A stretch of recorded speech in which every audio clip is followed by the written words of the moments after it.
সবাইকে আমাদের এলএসলি বাংলা চ্যানেলে আবারও স্বাগতম। আজ আমি নিয়াজ চলে এসেছি আপনাদের সাথে আরেকটি পাবলিক টক নিয়ে। আজকের এই পাবলিক টকটি উপস্থাপন করতে যাচ্ছেন নওশীন ইসলাম। তিনি রিনিউয়েবল এনার্জি অ্যাডমিনিস্ট্রেটর হিসেবে এভিডেন্ট ইভি লিমিটেডে বর্তমানে কর্মরত রয়েছেন। আজকের পাবলিক টকটির শিরোনাম হচ্ছে the green revolution, unlocking study and career opportunities in renewable energy in the UK.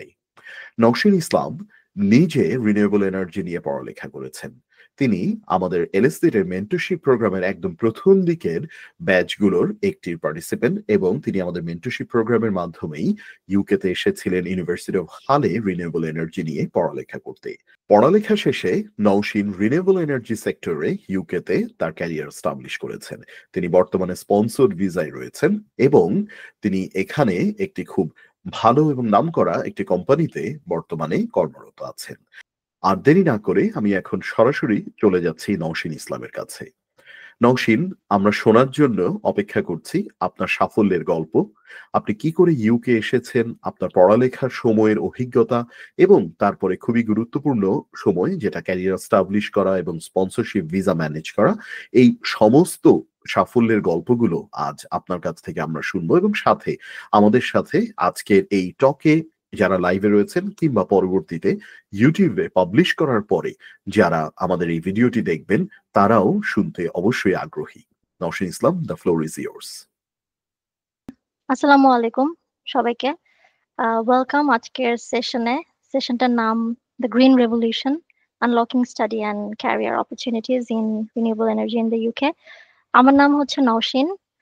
স্ক্রিনে দেখতে পাচ্ছেন আপনারা, আমি ইউকেতে ফুল টাইম জব করছি as a renewable energy administrator evident EV লিমিটেডের সাথে। এটা ইংল্যান্ডের শেফিল্ডে অফিস। সো আমি এখানেই থাকি। আমার সম্পর্কে আমি আরো বলবো, এটা প্রেজেন্টেশনের লাস্টের দিকে বলবো, বাট আমার ইন্ট্রোডাকশনটা যদি আমি ব্রিফলি দেই, সেটা হচ্ছে আমার এডুকেশনাল ব্যাকগ্রাউন্ড। আমি বিএসসি কমপ্লিট করেছি electrical and electronic engineering A AIUB থেকে। এরপর ইংল্যান্ডে আমি এমএসসি রিনিউয়েবল এনার্জি কমপ্লিট করি ইউনিভার্সিটি অফ হাল থেকে, এবং তারপরে আমি কাজ করা শুরু করি full time renewable energy administrator. এবং আমি এখন স্পন্সরশিপে আছি, আমার কোম্পানি আমাকে স্পন্সর করছে। সো ভাইয়া যেটা বলেছেন, আমি বলবো না আমি বেস্ট সুটেড, বাট আমি বলবো আমি একজন suitable person to talk about this field. কারণ যেহেতু আমি এই ফিল্ডে কাজ করি এবং আমার এডুকেশনও এই ফিল্ডে, সো আমি আপনাদেরকে কিছুটা হলেও হেল্প করতে পারবো যারা ফিউচার স্টুডেন্ট বা যারা এই ফিল্ডে ক্যারিয়ার পারসিউ করতে চাচ্ছেন। আর রিনিউয়েবল এনার্জিতে আমার কাজ করার যে একটা প্যাশন, এই প্যাশনটা ক্রিয়েট হয়েছে যখন আমি ব্যাচেলার কন্টিনিউ করি আইইউবিতে। আমার একটা সাবজেক্ট ছিল রিনিউয়েবল এনার্জি, একটা সাবজেক্ট ছিল।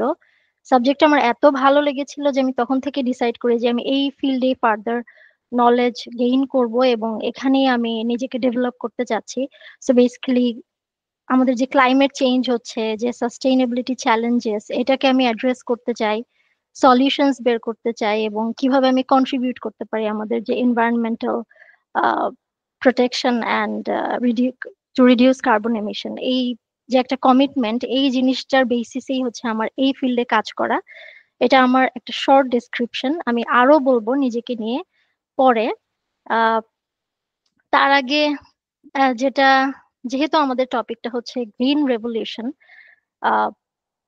রিনিউয়েবল এনার্জি, তো রিনিউয়েবল এনার্জি জিনিসটা কি আসলে? কারণ আমরা আসলে অনেকেই বলি হ্যাঁ আমি এই সাবজেক্টে পড়তে চাচ্ছি, বাট এটার যে একটা ইন ডেপথ একটা নলেজ, আমি এটা আপনাদেরকে একটু বলতে চাই। বাংলাতে যেটাকে আমরা বলি নবায়নযোগ্য জ্বালানি, রিনিউয়েবল এনার্জি, এটা হচ্ছে এখন এই মুহূর্তে এটা একটা ব্লুমিং একটা ফিল্ড আমি বলবো। কারণ হচ্ছে আমাদের যে একটা রিসেন্ট ক্লাইমেট ইস্যু যেটা তৈরি হয়েছে, ক্লাইমেট ইস্যুটা কেন তৈরি হয় সেটা হচ্ছে আমরা ফসিল ফুয়েল যেটাকে বলি, সেটা হচ্ছে কোল বা কয়লা, অয়েল, ন্যাচারাল গ্যাস, এগুলো বার্ন করার পরে আমাদের যে একটা কার্বন ডাই অক্সাইড রিলিজ হয় এনভায়রনমেন্টে, এটার কারণে যেটা হয় ওয়ার্ল্ডের টেম্পারেচার গ্র্যাজুয়ালি বাড়ছে এবং মেরু অঞ্চলের যে বরফ ওটা গলতে শুরু করছে।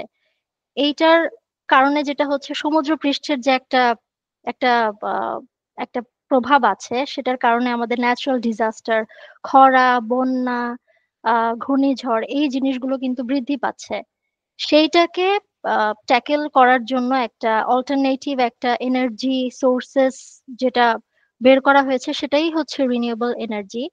এটা কেন এতটা ইম্পর্টেন্ট? বিকজ এটা আর্টিফিশিয়াল না, এটা ন্যাচারাল সোর্সেস থেকে আনা হয় রিনিউয়েবল এনার্জিটা, যেটা আপনার এখানে কার্বন রিলিজ হওয়ার কোনো মানে নাই, কারণ এটা সম্পূর্ণ ন্যাচারাল এবং এটা চিপ। এটা ইকোনমিতে আপনার ফসিল ফুয়েল যতখানি এক্সপেন্সিভ, রিনিউয়েবল এনার্জিটা তার থেকে অনেক বেশি চিপ। এবং কি কি সেক্টর থেকে আমরা রিনিউয়েবল এনার্জিটা পাই? সেটা আপনার উইন্ড এনার্জি থেকে আমরা পাই। বাতাসের যে একটা ফোর্স থাকে ওইটাকে টারবাইনের মাধ্যমে ইলেকট্রিসিটিতে কনভার্ট করা হয়। সৌরশক্তি, যেটা যেটা কিনা আমরা সোলার এনার্জি বলি। সূর্য থেকে যে একটা আমরা হিট পাচ্ছি, ওখান থেকে ইলেকট্রিসিটি জেনারেট করা হচ্ছে, একদমই ন্যাচারাল। এখানে গ্রিন হাউসের কোনো ইম্প্যাক্ট নাই, এখানে কোনো কার্বন ডাই অক্সাইড এমিশন নাই। তারপর যেটা হচ্ছে হাইড্রো পাওয়ার। হাইড্রো পাওয়ারটা হচ্ছে পানির তো একটা ফোর্স থাকে, পানির ফোর্স থেকেও ইলেকট্রিসিটি জেনারেট করা সম্ভব। বায়ো এনার্জি হচ্ছে আপনার গাছপালা, তারপর কৃষিজাত যে বর্জ্য থাকে, অন্যান্য বর্জ্য পদার্থ থেকে আমরা একটা এনার্জি জেনারেট করতে পারি।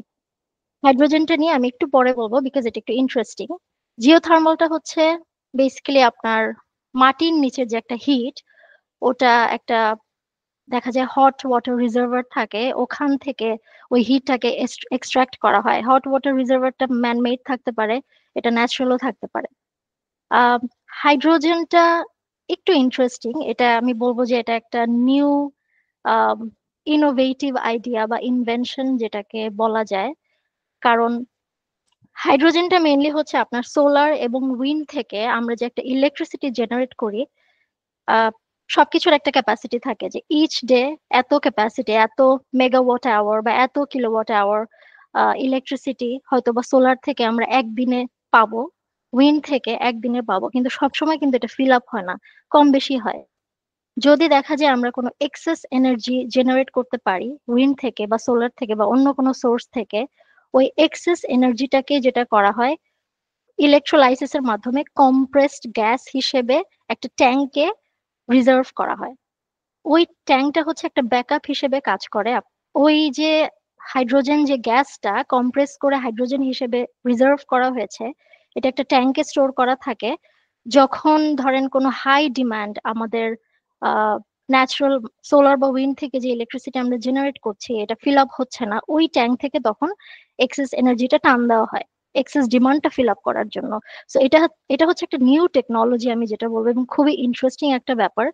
আহ এটা এটা নিয়ে যদি কারো পিএইচডি করার ইচ্ছা থাকে, অনেকে একাডেমিক লাইনে ক্যারিয়ার বিল্ড আপ করতে চায়, this is a very good field I would say. তারপর যেটা হচ্ছে growth of renewable energy in the UK. তো ইউকে তে যদি সত্যি কথা বলি, UK renewable energy capacity significantly অনেক বেড়ে গেছে লাস্ট 2 ডেকেডে। এটার মেইন রিজন হচ্ছে এখানে গভর্নমেন্ট ডাইরেক্টলি ইনভলভড। গভর্নমেন্টের অনেক পলিসি, ওরা অনেক কমপ্লায়েন্স, অনেক পলিসি, ওরা অনেক ধরনের স্ট্র্যাটেজি তারা হচ্ছে ইমপ্লিমেন্ট করতে চাচ্ছে। বিকজ এদের একটা টার্গেট, ইউকের একটা টার্গেটই হচ্ছে by 2050 whole UK will be net zero, মানে কোনো কার্বন এমিশন থাকবে না। সো এখানে আমি একটা ইনফরমেশন শেয়ার করেছি স্লাইডে, আপনারা দেখতে পাচ্ছেন যে ওদের যে একটা ইলেকট্রিসিটি যে গ্রো করেছে 2010-এ, এটা ছিল 26 টেরাওয়াট আওয়ার্স, এটা বেড়ে 135 টেরাওয়াট আওয়ার্স হয়েছে ইন 2022। এটা কিন্তু হিউজ একটা ডিফারেন্স। আর আরেকটা গুড নিউজ, সেটা হচ্ছে যে ইউকে হচ্ছে ফার্স্ট মেজর ইকোনমি যারা কিনা নেট জিরো এমিশন লটা পাশ করতে পেরেছে। এটার কমিটমেন্টটা হচ্ছে নেট জিরো বাই 2050, যেটা আমি একটু আগে বললাম। এরা বাই 2050 সালের মধ্যে পুরো কান্ট্রিটা এরা নেট জিরো করতে চাচ্ছে, এবং government is very very like কি বলবো, government is focusing on this field, on this target very much. তো রিসেন্টলি আরেকটা যেটা পয়েন্ট হচ্ছে ইউকেতে, সেটা যে রিনিউয়েবল এনার্জি থেকে রাফলি 40% অফ ইলেকট্রিসিটি ইউকের যে বাসা বা অন্যান্য বিজনেস বা বিভিন্ন জায়গায় এরা প্রোভাইড করা হয় রাফলি 40% অফ দ্য ইলেকট্রিসিটি। আমি যে বাসাটাতে থাকি, আমার যে এনার্জি সাপ্লায়ার, এরাও কিন্তু 100% রিনিউয়েবল এনার্জি থেকে ইলেকট্রিসিটি প্রোভাইড করে। ওদের কোম্পানি ট্যাগলাইনে এটা লেখা আছে। সো আমি মেইনলি আমার যে ইলেকট্রিসিটি এটা কিন্তু রিনিউয়েবল এনার্জি থেকেই আসা। তো ইউকেতে যে এত বেশি কাজ হচ্ছে এই এনার্জি সেক্টরটার উপরে, এতে যেটা হচ্ছে অনেক জব ক্রিয়েট হচ্ছে, অনেক বিজনেস ক্রিয়েট হচ্ছে, কোম্পানিতে ভেকেন্সি ক্রিয়েট হচ্ছে। তো সবকিছু সবকিছু মিলায় যদি আমি বলি, এই সেক্টরে ইন রিসেন্ট ডেজ যদি কেউ ক্যারিয়ার গ্রোথ এক্সপেক্ট করে, it's a very good choice. এবং এটা নিয়ে ফিউচারেও কাজ হবে, কারণ রিনিউয়েবল এনার্জি এটা একটা মানে আনলিমিটেড, রিনিউয়েবল এনার্জি কখনো শেষ হয় না। সো এটা সব সময়, এটা একটা ডেভেলপমেন্টের কাজ বা একটা রিসার্চ বা একটা ডেভেলপমেন্টের কাজ এই ফিল্ডের উপরে সবসময় হবে। স্টাডি অপরচুনিটিজ নিয়ে আমি একটু কথা বলবো।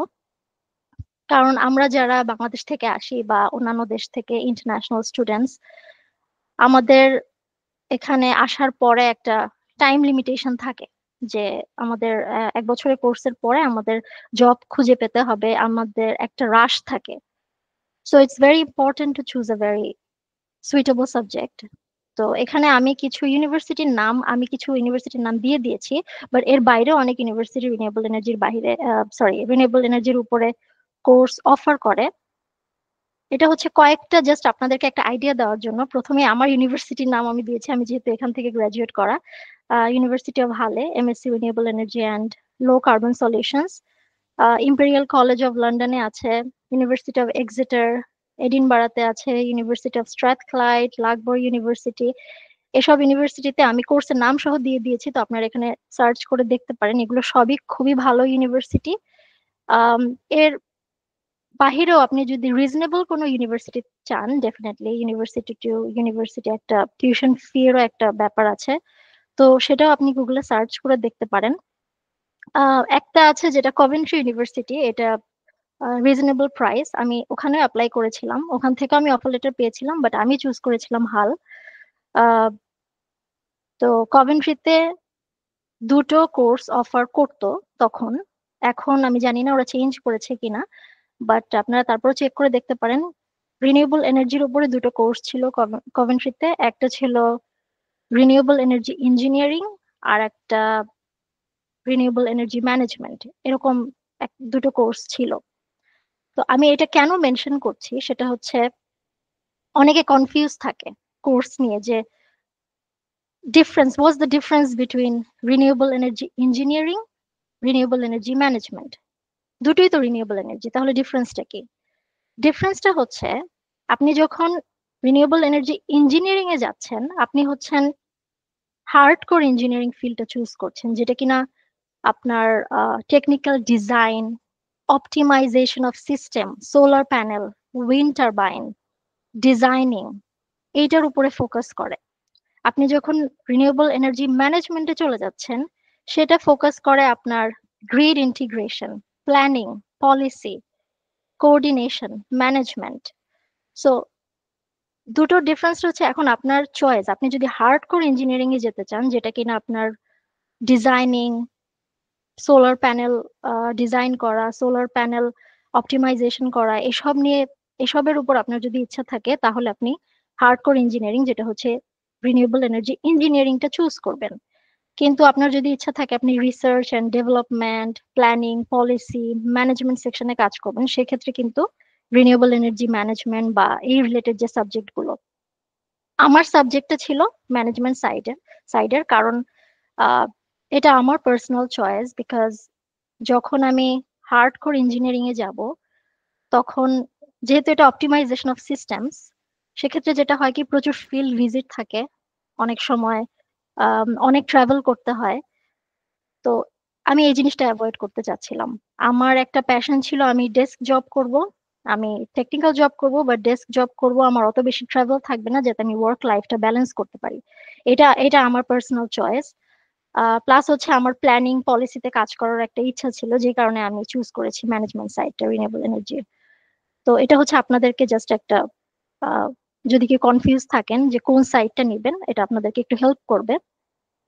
আর স্কলারশিপের ব্যাপারে আমি যদি কথা বলি, ইউকেতে কিছু স্কলারশিপ আছে মাস্টার্স এর জন্য। ব্যাচেলারের জন্য আমি জানি না, ব্যাচেলারের জন্য একটু স্কলারশিপ কম থাকে। বাট আমি কয়েকটা স্কলারশিপ মেনশন করেছি, সেটা হচ্ছে গ্রেড স্কলারশিপ। গ্রেড স্কলারশিপে as far as I know £10,000 এর মতো একটা স্কলারশিপ দেয়। এবং এটা কোন ইউনিভার্সিটি দিচ্ছে এটা আপনারা জানতে পারবেন আপনি যদি গুগলে সার্চ করেন গ্রেড স্কলারশিপ দিয়ে। ফর এক্সাম্পল, ইউনিভার্সিটি অফ হাল, গ্রেড স্কলারশিপ ইউনিভার্সিটি অফ হাল দিয়ে আপনি যদি গুগলে সার্চ করেন, তখন আপনাকে একটা লিঙ্ক বা ইউনিভার্সিটি একটা লিঙ্কই থাকবে যেখানে আপনি স্কলারশিপের যে রিকোয়ারমেন্ট বা কিভাবে আপনি অ্যাপ্লাই করবেন সেটা আপনি জানতে পারবেন। মোস্ট স্কলারশিপ যেটা হয়, আপনাকে আগে অফার লেটারটা আনতে হবে ইউনিভার্সিটি থেকে, তারপরে অ্যাপ্লাই করতে হয়। এটা মোস্ট স্কলারশিপ, সবগুলো না। এরপর একটা হচ্ছে women in stem scholarship, particularly for women. কেন? ইউকে এনকারেজ করে মেয়েদেরকে স্টেম ফিল্ডে কাজ করার জন্য, stem science, technology, engineering and mathematics. কেন? কারণ স্টেম ফিল্ডে ছেলেদের থেকে মেয়েদের সংখ্যাটা একটু কম, মেয়েরা একটু কম কাজ করে। এক্ষেত্রে এই স্কলারশিপটা is basically to motivate women or to encourage women to be in this field and to contribute. আরেকটা হচ্ছে এসএসসি রিনিউয়েবল স্কলারশিপ। একইভাবে আপনারা গুগল এই নামটা দিয়ে সার্চ করবেন, আপনি পেয়ে যাবেন যে কোন কোন ইউনিভার্সিটিতে এই স্কলারশিপটা দিচ্ছে। তারপরে ইউনিভার্সিটি অফ ব্র্যাডফোর্ডে একটা স্কলারশিপ আছে, সেটা হচ্ছে MSc renewable and sustainable energy. এটা ব্র্যাডফোর্ড থেকে ওরা অফার করে, এটাও আপনারা দেখতে পারেন। প্রত্যেকটা স্কলারশিপই খুবই কম্পিটিটিভ, অনেক ক্যান্ডিডেট, অনেক ইন্টারন্যাশনাল স্টুডেন্ট, এবং এই গ্রেড স্কলারশিপ কিন্তু শুধু বাংলাদেশ থেকে না, কমনওয়েলথের কয়েকটা কান্ট্রি এলিজিবল যারা, তারা অ্যাপ্লাই করে। প্রচুর কম্পিটিটিভ। তো আমি অ্যাপ্লাই করেছিলাম গ্রেড স্কলারশিপ, আনফরচুনেটলি এটা আমার হয়নি। তো আমি আপনাদেরকে একটা গাইডলাইন দিতে পারি। ওরা একটা এসে হয়তো বা, তখন গ্রেড স্কলারশিপের জন্য হ্যাঁ আমাকে একটা এসে লিখতে হয়েছিল, যেহেতু এটা প্রচুর কম্পিটিটিভ। আপনাকে নিজেকে প্রেজেন্ট করতে হবে যে আপনি কেন এই স্কলারশিপের জন্য সুইটেবল। রিনিউয়েবল এনার্জিতে আপনার কি কি অ্যাচিভমেন্ট, আপনি কি কাজ করেছেন পাস্টে, ফিউচারে আপনার কি ইচ্ছা, আপনার যদি কোনো পাবলিকেশন থাকে, আমার পাবলিকেশন ছিল, অবশ্যই মেনশন। স্টাডি অপরচুনিটিস নিয়ে আমি একটু কথা বলবো। কারণ আমরা যারা বাংলাদেশ থেকে আসি বা অন্যান্য দেশ থেকে ইন্টারন্যাশনাল স্টুডেন্টস, আমাদের এখানে আসার পরে একটা টাইম লিমিটেশন থাকে যে আমাদের 1 বছরের কোর্সের পরে আমাদের জব খুঁজে পেতে হবে, আমাদের একটা রাশ থাকে। So it's very important to choose a very suitable subject. তো এখানে আমি কিছু ইউনিভার্সিটির নাম দিয়ে দিয়েছি, বাট এর বাইরেও অনেক ইউনিভার্সিটি রিনিউয়েবল এনার্জির বাইরে, রিনিউয়েবল এনার্জির উপরে কোর্স অফার করে। এটা হচ্ছে কয়েকটা, জাস্ট আপনাদেরকে একটা আইডিয়া দেওয়ার জন্য। প্রথমে আমার ইউনিভার্সিটির নাম আমি দিয়েছি, আমি যেহেতু এখান থেকে গ্রাজুয়েট করা। ইউনিভার্সিটি অফ হালে MSc renewable energy and low carbon solutions. Imperial college of লন্ডনে আছে, ইউনিভার্সিটি অফ এক্সিটার এডিনবারাতে আছে, ইউনিভার্সিটি অফ স্ট্রাথক্লাইড, লাগবোর ইউনিভার্সিটি। এসব ইউনিভার্সিটিতে আমি কোর্সের নাম সহ দিয়ে দিয়েছি, তো আপনারা এখানে সার্চ করে দেখতে পারেন। এগুলো সবই খুবই ভালো ইউনিভার্সিটি। এর বাহিরেও আপনি যদি রিজনেবল কোনো ইউনিভার্সিটি চান, ডেফিনেটলি ইউনিভার্সিটি টু ইউনিভার্সিটি একটা টিউশন ফি এরও একটা ব্যাপার আছে, তো সেটাও আপনি গুগলে সার্চ করে দেখতে পারেন। একটা আছে যেটা কভেন্ট্রি ইউনিভার্সিটি, এটা রিজনেবল প্রাইস, আমি ওখানে অ্যাপ্লাই করেছিলাম, ওখান থেকে আমি অফার লেটার পেয়েছিলাম, বাট আমি চুজ করেছিলাম হাল। তো কভেন্ট্রিতে দুটো কোর্স অফার করতো তখন, এখন আমি জানি না ওরা চেঞ্জ করেছে কিনা, বাট আপনারা তারপর চেক করে দেখতে পারেন। রিনিউয়েবল এনার্জির উপরে দুটো কোর্স ছিল কভেন্ট্রিতে, একটা ছিল রিনিউয়েবল এনার্জি ইঞ্জিনিয়ারিং, আর একটা রিনিউয়েবল এনার্জি ম্যানেজমেন্ট, এরকম দুটো কোর্স ছিল। তো আমি এটা কেন মেনশন করছি সেটা হচ্ছে, অনেকে কনফিউজ থাকে কোর্স নিয়ে যে what's the difference between renewable energy engineering, renewable energy management. দুটোই তো রিনিউয়েবল এনার্জি, তাহলে ডিফারেন্সটা কি? ডিফারেন্সটা হচ্ছে, আপনি যখন রিনিউয়েবল এনার্জি ইঞ্জিনিয়ারিং এ যাচ্ছেন, আপনি হচ্ছেন হার্ডকোর ইঞ্জিনিয়ারিং ফিল্ডটা চুজ করছেন, যেটা কিনা আপনার technical design, optimization of system, solar panel, wind turbine, designing, এইটার উপরে ফোকাস করে। আপনি যখন রিনিউয়েবল এনার্জি ম্যানেজমেন্টে চলে যাচ্ছেন, সেটা ফোকাস করে আপনার grid integration, planning, policy, coordination, management. So দুটো ডিফারেন্স হচ্ছে এখন আপনার চয়েস। আপনি যদি হার্ডকোর ইঞ্জিনিয়ারিং এ যেতে চান, যেটা কিনা আপনার ডিজাইনিং, সোলার প্যানেল ডিজাইন করা, সোলার প্যানেল অপটিমাইজেশন করা, এসব নিয়ে, এসবের উপর আপনার যদি ইচ্ছা থাকে, তাহলে আপনি হার্ডকোর ইঞ্জিনিয়ারিং, যেটা হচ্ছে রিনিউয়েবল এনার্জি ইঞ্জিনিয়ারিংটা চুজ করবেন। কিন্তু আপনার যদি ইচ্ছা থাকে আপনি research and development, planning, policy, management সেকশনে কাজ করবেন, সেক্ষেত্রে কিন্তু রিনিউয়েবল এনার্জি ম্যানেজমেন্ট বা এই রিলেটেড যে সাবজেক্ট গুলো, আমার সাবজেক্টটা ছিল ম্যানেজমেন্ট সাইডের। কারণ আহ, এটা আমার পার্সোনাল চয়েস, বিকজ যখন আমি হার্ডকোর ইঞ্জিনিয়ারিং এ যাব, তখন যেহেতু এটা অপটিমাইজেশন অফ সিস্টেমস, সেক্ষেত্রে যেটা হয় কি, প্রচুর ফিল্ড ভিজিট থাকে, অনেক সময় অনেক ট্রাভেল করতে হয়। তো আমি এই জিনিসটা অ্যাভয়েড করতে চাচ্ছিলাম। আমার একটা প্যাশন ছিল, আমি ডেস্ক জব করব, আমি টেকনিক্যাল জব করব বা ডেস্ক জব করব, আমার অত বেশি ট্রাভেল থাকবে না, যাতে আমি ওয়ার্ক লাইফটা ব্যালেন্স করতে পারি। এটা আমার পার্সোনাল চয়েস। প্লাস হচ্ছে আমার প্ল্যানিং পলিসিতে কাজ করার একটা ইচ্ছা ছিল, যে কারণে আমি চুজ করেছি ম্যানেজমেন্ট সাইডটা, রিনিউয়েবল এনার্জি। তো এটা হচ্ছে আপনাদেরকে জাস্ট একটা, আহ, যদি কি কনফিউজ থাকেন যে কোন সাইডটা নেবেন, এটা আপনাদেরকে একটু হেল্প করবে। আর স্কলারশিপের ব্যাপারে আমি যদি কথা বলি, ইউকেতে কিছু স্কলারশিপ আছে মাস্টার্স এর জন্য। ব্যাচেলারের জন্য আম, আমি জানি না, ব্যাচেলারের জন্য একটু স্কলারশিপ কম থাকে। বাট আমি কয়েকটা স্কলারশিপ মেনশন করেছি, সেটা হচ্ছে গ্রেড স্কলারশিপ। গ্রেড স্কলারশিপে as far as I know £10,000 এর মতো একটা স্কলারশিপ দেয়। এবং এটা কোন ইউনিভার্সিটি দিচ্ছে এটা আপনারা জানতে পারবেন আপনি যদি গুগলে সার্চ করেন গ্রেড স্কলারশিপ দিয়ে। ফর এক্সাম্পল, ইউনিভার্সিটি অফ হাল, গ্রেড স্কলারশিপ ইউনিভার্সিটি অফ হাল দিয়ে আপনি যদি গুগলে সার্চ করেন, তখন আপনাকে একটা লিংক বা ইউনিভার্সিটি একটা লিঙ্কই থাকবে, যেখানে আপনি স্কলারশিপের যে রিকোয়ারমেন্ট বা কিভাবে আপনি অ্যাপ্লাই করবেন সেটা আপনি জানতে পারবেন। মোস্ট স্কলারশিপ যেটা হয়, আপনাকে আগে অফার লেটারটা আনতে হবে ইউনিভার্সিটি থেকে, তারপরে অ্যাপ্লাই করতে হয়। এটা মোস্ট স্কলারশিপ, সবগুলো না। এরপরেরটা হচ্ছে women in stem scholarship, particularly for women. কেন? ইউকে এনকারেজ করে মেয়েদেরকে স্টেম ফিল্ডে কাজ করার জন্য, stem science, technology, engineering and mathematics. কেন? কারণ স্টেম ফিল্ডে ছেলেদের থেকে মেয়েদের সংখ্যাটা একটু কম, মেয়েরা একটু কম কাজ করে। এক্ষেত্রে এই স্কলারশিপটা is basically to motivate women or to encourage women to be in this field and to contribute. আরেকটা হচ্ছে এসএসসি রিনিউয়েবল স্কলারশিপ। একইভাবে আপনারা গুগল এই নামটা দিয়ে সার্চ করবেন, আহ, আপনি পেয়ে যাবেন যে কোন কোন ইউনিভার্সিটিতে এই স্কলারশিপটা দিচ্ছে।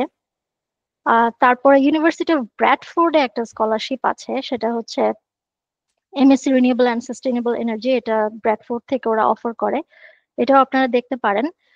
প্রত্যেকটা স্কলারশিপই খুবই কম্পিটিটিভ, অনেক ক্যান্ডিডেট, অনেক ইন্টারন্যাশনাল স্টুডেন্ট। এবং এই গ্রেড স্কলারশিপ কিন্তু শুধু বাংলাদেশ থেকে না, কমনওয়েলথের কয়েকটা কান্ট্রি এলিজিবল যারা, তারা অ্যাপ্লাই করে। প্রচুর কম্পিটিটিভ। তো আমি অ্যাপ্লাই করেছিলাম গ্রেড স্কলারশিপ, আনফরচুনেটলি এটা আমার হয়নি। তো আমি আপনাদেরকে একটা গাইডলাইন দিতে পারি। ওরা একটা এসে হয়তো বা, তখন গ্রেড স্কলারশিপের জন্য হ্যাঁ আমাকে একটা এসে লিখতে হয়েছিল, যেহেতু এটা প্রচুর কম্পিটিটিভ। আপনাকে নিজেকে প্রেজেন্ট করতে হবে যে আপনি কেন এই স্কলারশিপের জন্য সুইটেবল। রিনিউয়েবল এনার্জিতে আপনার কি কি অ্যাচিভমেন্ট, আপনি কি কাজ করেছেন পাস্টে, ফিউচারে আপনার কি ইচ্ছা, আপনার যদি কোনো পাবলিকেশন থাকে, আমার পাবলিকেশন ছিল, অবশ্যই মেনশন করতে হবে। এগুলো খুবই ইম্পর্টেন্ট। সো ওই এসেটা বা আপনাকে যদি বলে যে এই স্কলারশিপের জন্য কোনো একটা ডকুমেন্ট প্রিপেয়ার করতে, ওই ডকুমেন্টের মানে হচ্ছে আপনার যে একটা এনার্জি বা রিনিউয়েবল এনার্জির উপরে যে একটা প্যাশন, এই জিনিসটাকে আপনার ফোকাস করতে হবে, যে আপনি কেন সবার থেকে আলাদা, আপনি কেন এটা ডিজার্ভ করেন। আহ এটা হচ্ছে মোটামুটি একটা আইডিয়া স্টাডি অপরচুনিটিজ আর স্কলারশিপের উপর। এরপর যদি বলি আমি ক্যারিয়ার অপরচুনিটিজ, রিনিউয়েবল এনার্জি এমন একটা সাবজেক্ট, অনেক ভাস্ট। সো এখানে আপনার আপনি ডিফারেন্ট ক্যারিয়ারের ডিফারেন্ট পাথস থাকে। একটা হচ্ছে ইঞ্জিনিয়ারিং, যেটা আমি একটু আগেই বললাম। আপনি যদি হার্ড কোর ইঞ্জিনিয়ারিং এ যেতে চান, সেক্ষেত্রে আপনার wind turbine design, solar panel, battery storage design, এটা একটা আছে। রিসার্চ অ্যান্ড ডেভেলপমেন্টের একটা সাইড আছে। এটা বেসিক্যালি যারা রিসার্চ করতে যাচ্ছে, সেটা হতে পারে রিনিউয়েবল এনার্জি সায়েন্টিস্ট হতে পারে, আম, তারপরে ব্যাটারি স্টোরেজ অ্যানালিস্ট হতে পারে, এনার্জি অ্যানালিস্ট হতে পারে। এগুলো সবই রিসার্চ অ্যান্ড ডেভেলপমেন্টের আন্ডারে যায়।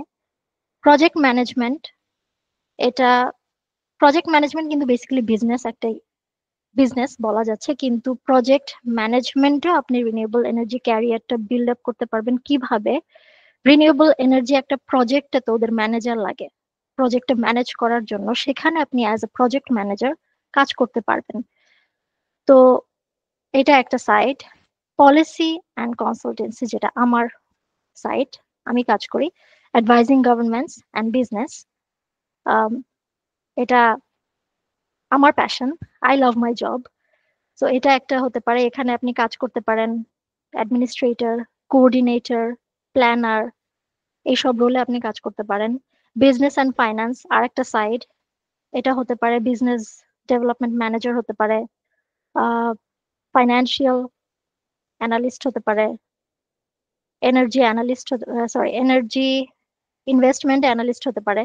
তো এই জিনিসগুলো যাচ্ছে বিজনেস অ্যান্ড ফাইন্যান্সের উপরে। তো আমি এখানে 5টা ক্যাটাগরি আমি বলেছি রিনিউয়েবল এনার্জির উপরে। আপনি সো এখানে আমি এই জিনিসগুলো পয়েন্ট আউট করেছি আলাদা আলাদা আলাদা করে এই কারণেই, স্টাডি শেষ করার পরে অনেকে কনফিউজ থাকে যে আমি কোন রোলটাতে আমি যাব। তো আপনি যদি এইটা দেখেন, আপনার একটা আইডিয়া থাকবে যে আপনি কোন সেক্টরে কাজ করতে চাচ্ছেন। আমি শুরু থেকেই জানি যে আমি কি চাচ্ছি, আমি সবসময় জানতাম আমি কি চাই। তো আমি যখন অ্যাপ্লাই করতাম, আমার অ্যাপ্লিকেশনটা ফোকাস ছিল policy consultancy, planner, coordination, analyst, এটার উপরে। আমার মেইন ফোকাস ছিল R&D অ্যান্ড হচ্ছে policy and consultancy. So I always knew what I want.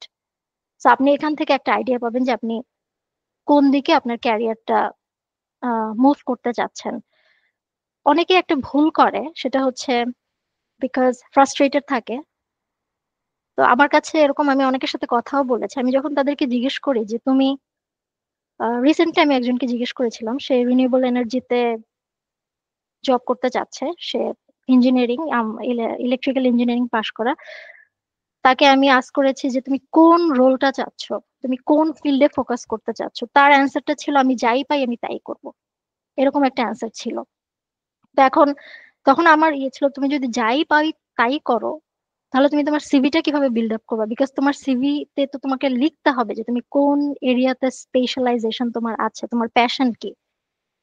So তখন আমি ওকে একটা একটা ব্রিফ আইডিয়া দেই যে তুমি এরকম কয়েকটা ক্যাটাগরি, এর মধ্যে তুমি চিন্তা করো কোন জিনিসটা তুমি করতে পারো, করতে তোমার ভালো লাগে, তোমার আগের কোনো এক্সপিরিয়েন্স আছে কিনা, রিলেটেড কিনা তোমার পড়াশোনার সাথে, যেটা তুমি আহ, যে সাবজেক্টে গ্রাজুয়েট করেছো। এরপরে তুমি ডিসাইড করো।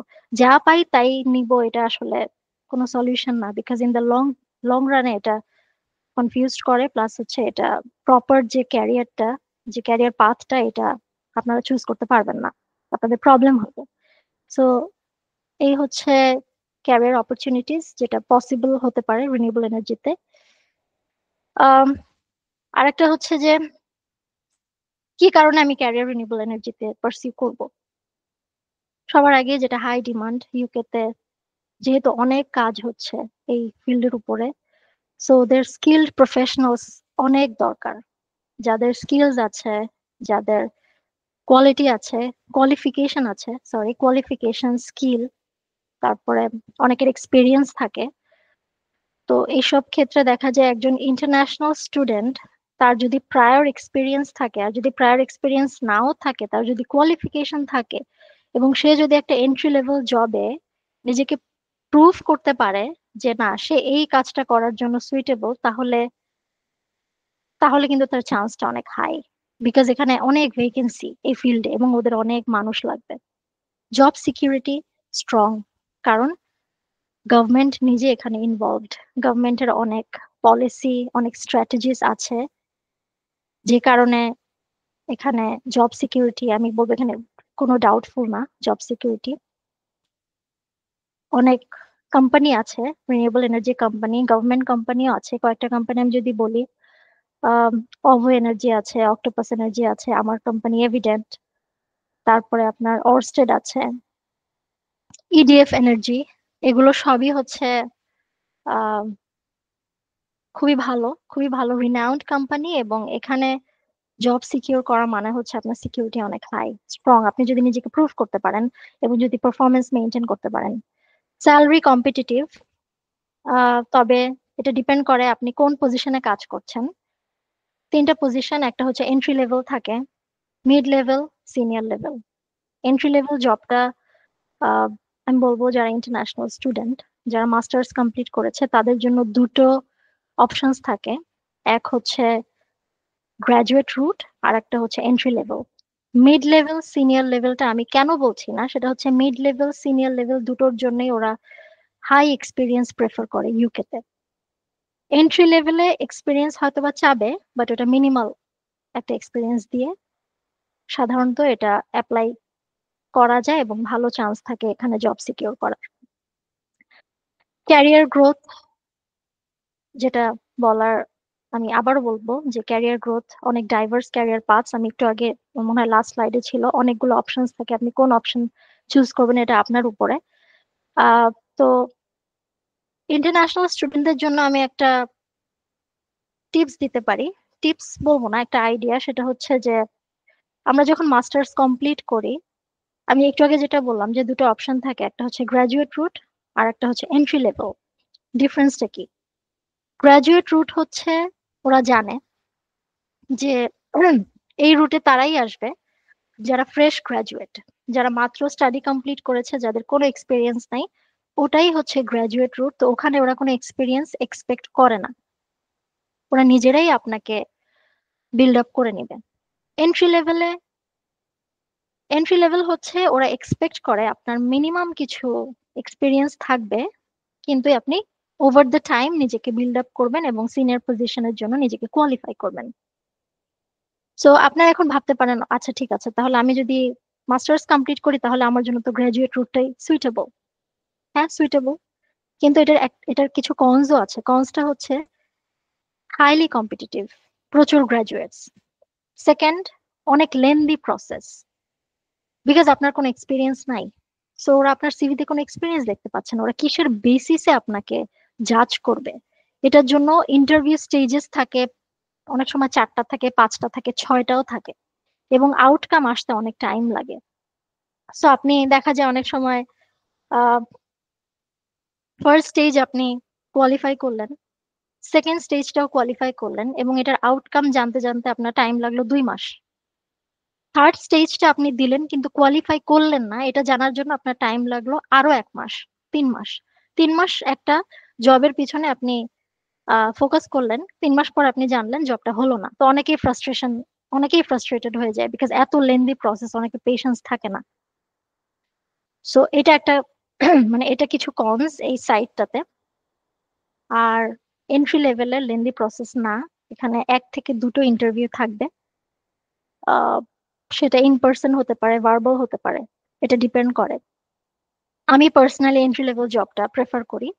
গ্রাজুয়েট রুটটা, এটা ডিপেন্ড করে পার্সন টু পার্সন। এখন আপনি যদি এমন থাকেন, আপনি বাংলাদেশ থেকে ব্যাচেলর কমপ্লিট করেই মাস্টার্স করতে আসছেন, আপনার আগের কোনো এক্সপিরিয়েন্স নাই, ইউকে তো আপনি কোনো এক্সপিরিয়েন্স গেইন করতে পারেন নাই, ইন দ্যাট কেস হয়তোবা আপনার জন্য গ্রাজুয়েট রুটটা পারফেক্ট হবে। বাট তার সাথে সাথে আপনি এন্ট্রি লেভেলেও অ্যাপ্লাই করবেন, আপনার ফোকাসটা থাকবে গ্রাজুয়েট রুটে। আমার যেটা হচ্ছে, আমি ব্যাচেলার করার পরই ইউকেতে আসিনি, আমি ব্যাচেলার করার পরে অনেকদিন আমি বাংলাদেশে জব করতাম। বাংলাদেশে জব করার পরে আমি এখানে পড়াশোনার পাশাপাশি আমি এখানে জব করি, এবং আমার পার্ট টাইম জবগুলো কিন্তু রেস্টুরেন্টে জব। আমি কখনো আমি রেস্টুরেন্টে জব করতাম না, আমার পার্ট টাইম জবগুলো ছিল ইউনিভার্সিটিতে আমি জব করতাম।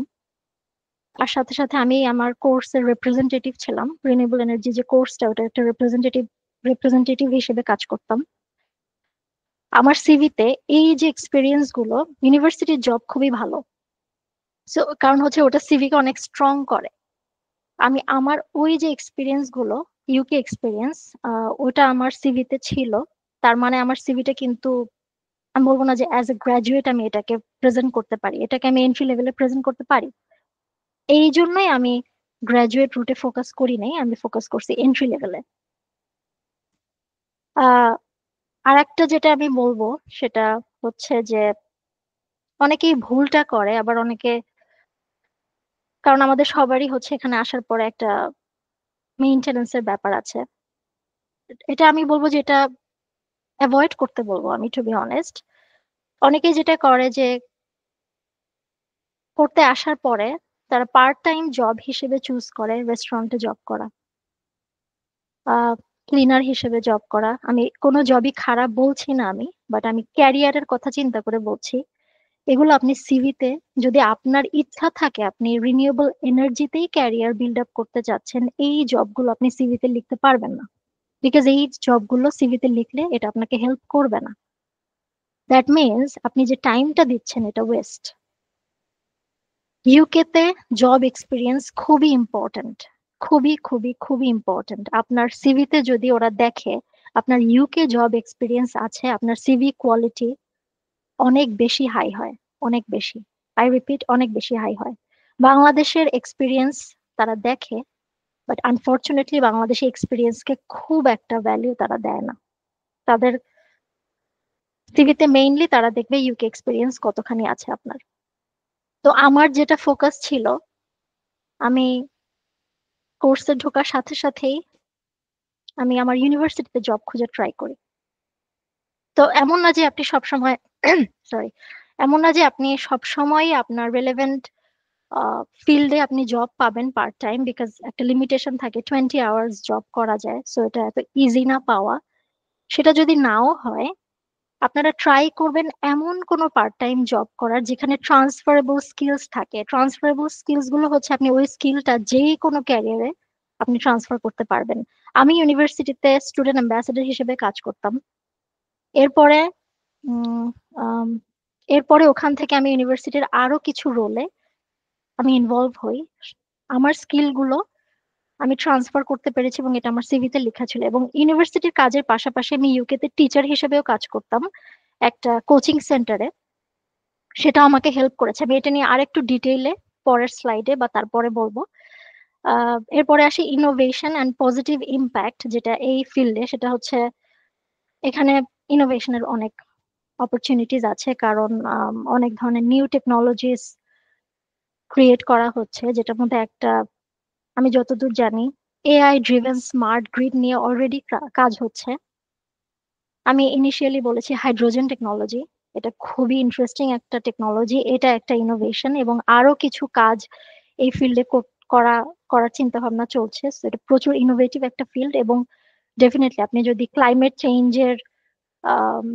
চেঞ্জ প্রিভেন্ট করার জন্য একটা কাজ করেন, সো এনভায়রনমেন্টাল একটা পজিটিভ ইম্প্যাক্ট একটা আপনি কন্ট্রিবিউট করছেন একটা সাস্টেইনেবিলিটি গোল মিট আপ করার জন্য। So yeah, definitely it's also a very respectful career, I would say. So how to get started? ফার্স্টে হচ্ছে রেলেভেন্ট ডিগ্রি বা সার্টিফিকেশন যেটা আপনি চুজ করতে চাচ্ছেন। আমি যেটা বললাম, ডিপেন্ড করে আপনি কি হার্ডকোর ইঞ্জিনিয়ারিং এ যাবেন নাকি আপনি ম্যানেজমেন্ট সাইড বা পলিসি সাইডে যাবেন, সেই হিসেবে আপনাকে কোর্স চুজ করতে হবে। যখনই আপনি মাস্টার্স শুরু করবেন, আপনার শুরু করার পর থেকে অনেকে একটু লেইড ব্যাক থাকে, রিল্যাক্স থাকে, ও আচ্ছা মাত্র শুরু করলাম, I have time. Trust me, you don't have time. মাত্র 1 বছর, মাত্র আপনি বুঝবেনই না কখন আপনার টাইম চলে গেছে। মাত্র ইউকে তে 1 বছরের কোর্স থাকে মোস্টলি। তো এখানে আসলে রিল্যাক্সড হওয়ার টাইম খুব একটা নাই। ইউনিভার্সিটি শুরু করার সাথে সাথে যেটা প্রথম যেটা আপনার দেখতে হবে, আপনি কাজ করতে পারেন 20 ঘন্টা, এটা আপনার লিমিটেশন। এই 20 ঘন্টা ফিল আপ করার জন্য আপনি রেলেভেন্ট ফিল্ডে ইন্টার্নশিপ খুঁজতে পারেন, অথবা যেটা আমি বললাম এমন কোনো জব খুঁজতে পারেন যেটার স্কিলটা আপনি ট্রান্সফার করতে পারবেন, আপনার সিভিতে লিখতে পারবেন, এবং এটা আপনাকে হেল্প করবে পরে যখন আপনি ফুল টাইম জব খুঁজবেন। ইন্টার্নশিপ হতে পারে, সেটা পেইড হতে পারে, নন আনপেইড হতে পারে। বাট যেহেতু অনেকের বাসা থেকে ফুল সাপোর্ট থাকে না, অনেকেরই নিজেকে ফাইন্যান্স ম্যানেজ করতে হয়, সেক্ষেত্রে আপনার তখন আপনার জন্য পেইড ইন্টার্নশিপ বা আপনার পেইড একটা জব 20 আওয়ার্স এর খুঁজতে হবে। নেটওয়ার্কিং খুবই ইম্পর্টেন্ট। সেটা কিভাবে হতে পারে? আপনি ইন্ডাস্ট্রি ফোরাম অ্যাটেন্ড করতে পারেন। অনেক ধরনের রিনিউয়েবল এনার্জি সেমিনার্স হয় ইউনিভার্সিটিতে। আমার ইউনিভার্সিটিতে হতো, আমি অ্যাটেন্ড করতাম। যখন এই সেমিনার গুলো হয় তখন দেখা যায় যে আহ, বিভিন্ন কোম্পানি থেকে তাদের রিপ্রেজেন্টেটিভস আসে। আবার অনেক সময় কোন একটা স্পেসিফিক কোম্পানিও আসে সেমিনার করার জন্য, তখন ওখান থেকেও লোক আসে। আপনি তাদের সাথে ডাইরেক্ট কথা বলতে পারবেন যে আপনাদের কোম্পানিতে ভ্যাকেন্সি আছে কিনা। তারা জানে যে আপনি স্টুডেন্ট, আপনার একটা লিমিটেশন আছে, তারা সবই জানে। আপনি তাও তাদেরকে বলবেন যে আপনি ইন্টারেস্টেড। সো এটার মানে এই না যে আপনি জব পেয়ে গেছেন, এটার মানে হচ্ছে আপনার ফেসটা তারা চিনে। সো আপনি একটা, অনেক সময় বলা যায় না, ইউ নেভার নো, ওখান থেকে অনেকেই অনেক কিছু পেয়ে যায়। আমার আমার নিজের একটা ফ্রেন্ড, আমি যেটা বলবো যে এরকম একটা সেমিনার থেকে আহ আমার সাথেও পড়েছে। He is very he is a very genius and brilliant student. ওর যে জবটা, ও এখন যে জবটা করে, ও একটা সেমিনার থেকে এই জবটা, ওই সেমিনার যে সিইও ছিল, ওনার ছিল, তার সাথে সেমিনারে ওর পরিচয় হয়, তার সাথে কথা হয়। এবং ওখান থেকে ওরা যে ভেকেন্সির যে অ্যাডভার্টাইজমেন্ট করে, ওই সেমিনারে ওরা বলেছিল দিজ আর দ্য ভেকেন্সিস, ওখানে অ্যাপ্লাই করে এবং ওই জবটাও পায়। এবং সে হচ্ছে প্রথম ইন্টারন্যাশনাল স্টুডেন্ট যাকে ওই কোম্পানি স্পন্সর করছে। So miracles happen. তারপরে যেটা হতে পারে, job fair. Job fair job fair প্রত্যেকটা ইউনিভার্সিটিতে জব ফেয়ার হয়। এটা অথবা প্রত্যেক সেমেস্টারে হয়। আমি আমি এক্স্যাক্টলি টাইম লাইনটা জানি না, বাট এটা হচ্ছে আপনার ইউনিভার্সিটিতে ওরা পাবলিসিটি করা হয়। জব ফেয়ার জিনিসটা হচ্ছে আপনার ইউকের বিভিন্ন কোম্পানি থেকে কোম্পানির রিপ্রেজেন্টেটিভস আসে, এমপ্লয়ি আসে, ওরা কোম্পানির এমপ্লয়ি থাকে। ওদের ফোকাস হচ্ছে দুটো। একটা হচ্ছে ওদের নিজেদের কোম্পানিকে, নিজেদের কোম্পানির পাবলিসিটি করা। আর একটা হচ্ছে অনলাইনে ক্যান্ডিডেট না খুঁজে ওরা ইন পার্সন, ইউনিভার্সিটি যারা ফ্রেশ স্টুডেন্ট ওদের সামনে আসে, ওখানে আপনার একটা অপরচুনিটি থাকে ওদের সাথে ডাইরেক্ট কথা বলার। এবং অনেক সময় যেটা হয়, যদি ভেকেন্সি থাকে ওরা আপনাকে লিখে দিবে যে এটা হচ্ছে অনলাইনে অ্যাপ্লিকেশন করার লিংক, তুমি এখানে যাবা, আমাদের কারেন্টলি এই ভেকেন্সি গুলো আছে। আবার অনেক সময় ওদের একটা ডেটা বেস থাকে। আপনি যদি বলেন যে আমি এরকম, এটা আমার স্পেশালাইজেশন, আমি জব করতে চাচ্ছি, তখন ওরা আপনাকে জিজ্ঞেস করবে যে ঠিক আছে, আমাদের এই ভেকেন্সিটা আছে, এটা তোমার স্কিলের সাথে বা তোমার সাবজেক্টের সাথে যাচ্ছে। সো তখন আপনাকে হয়তো বা আপনার ইনফরমেশন গুলো ওরা ফিল আপ করতে দিবে। আপনি ইনফরমেশন গুলো, আপনার যে ইনফরমেশন গুলো, আপনার পার্সোনাল ডিটেলস, আপনার ইমেইল আইডি, আপনার ফোন নাম্বার, আপনার কোর্স, আপনি কবে শেষ করবেন, আপনি এটা লিখে দিবেন এবং ওরা আপনাকে পরে কন্ট্যাক্ট করবে। এটা আরেকটা ওয়ে। এগুলো কোনোটাই আপনাকে 100% গ্যারান্টি দিচ্ছে না আপনি জব পাবেন, কিন্তু these are the ways to you know know people, to meet new people.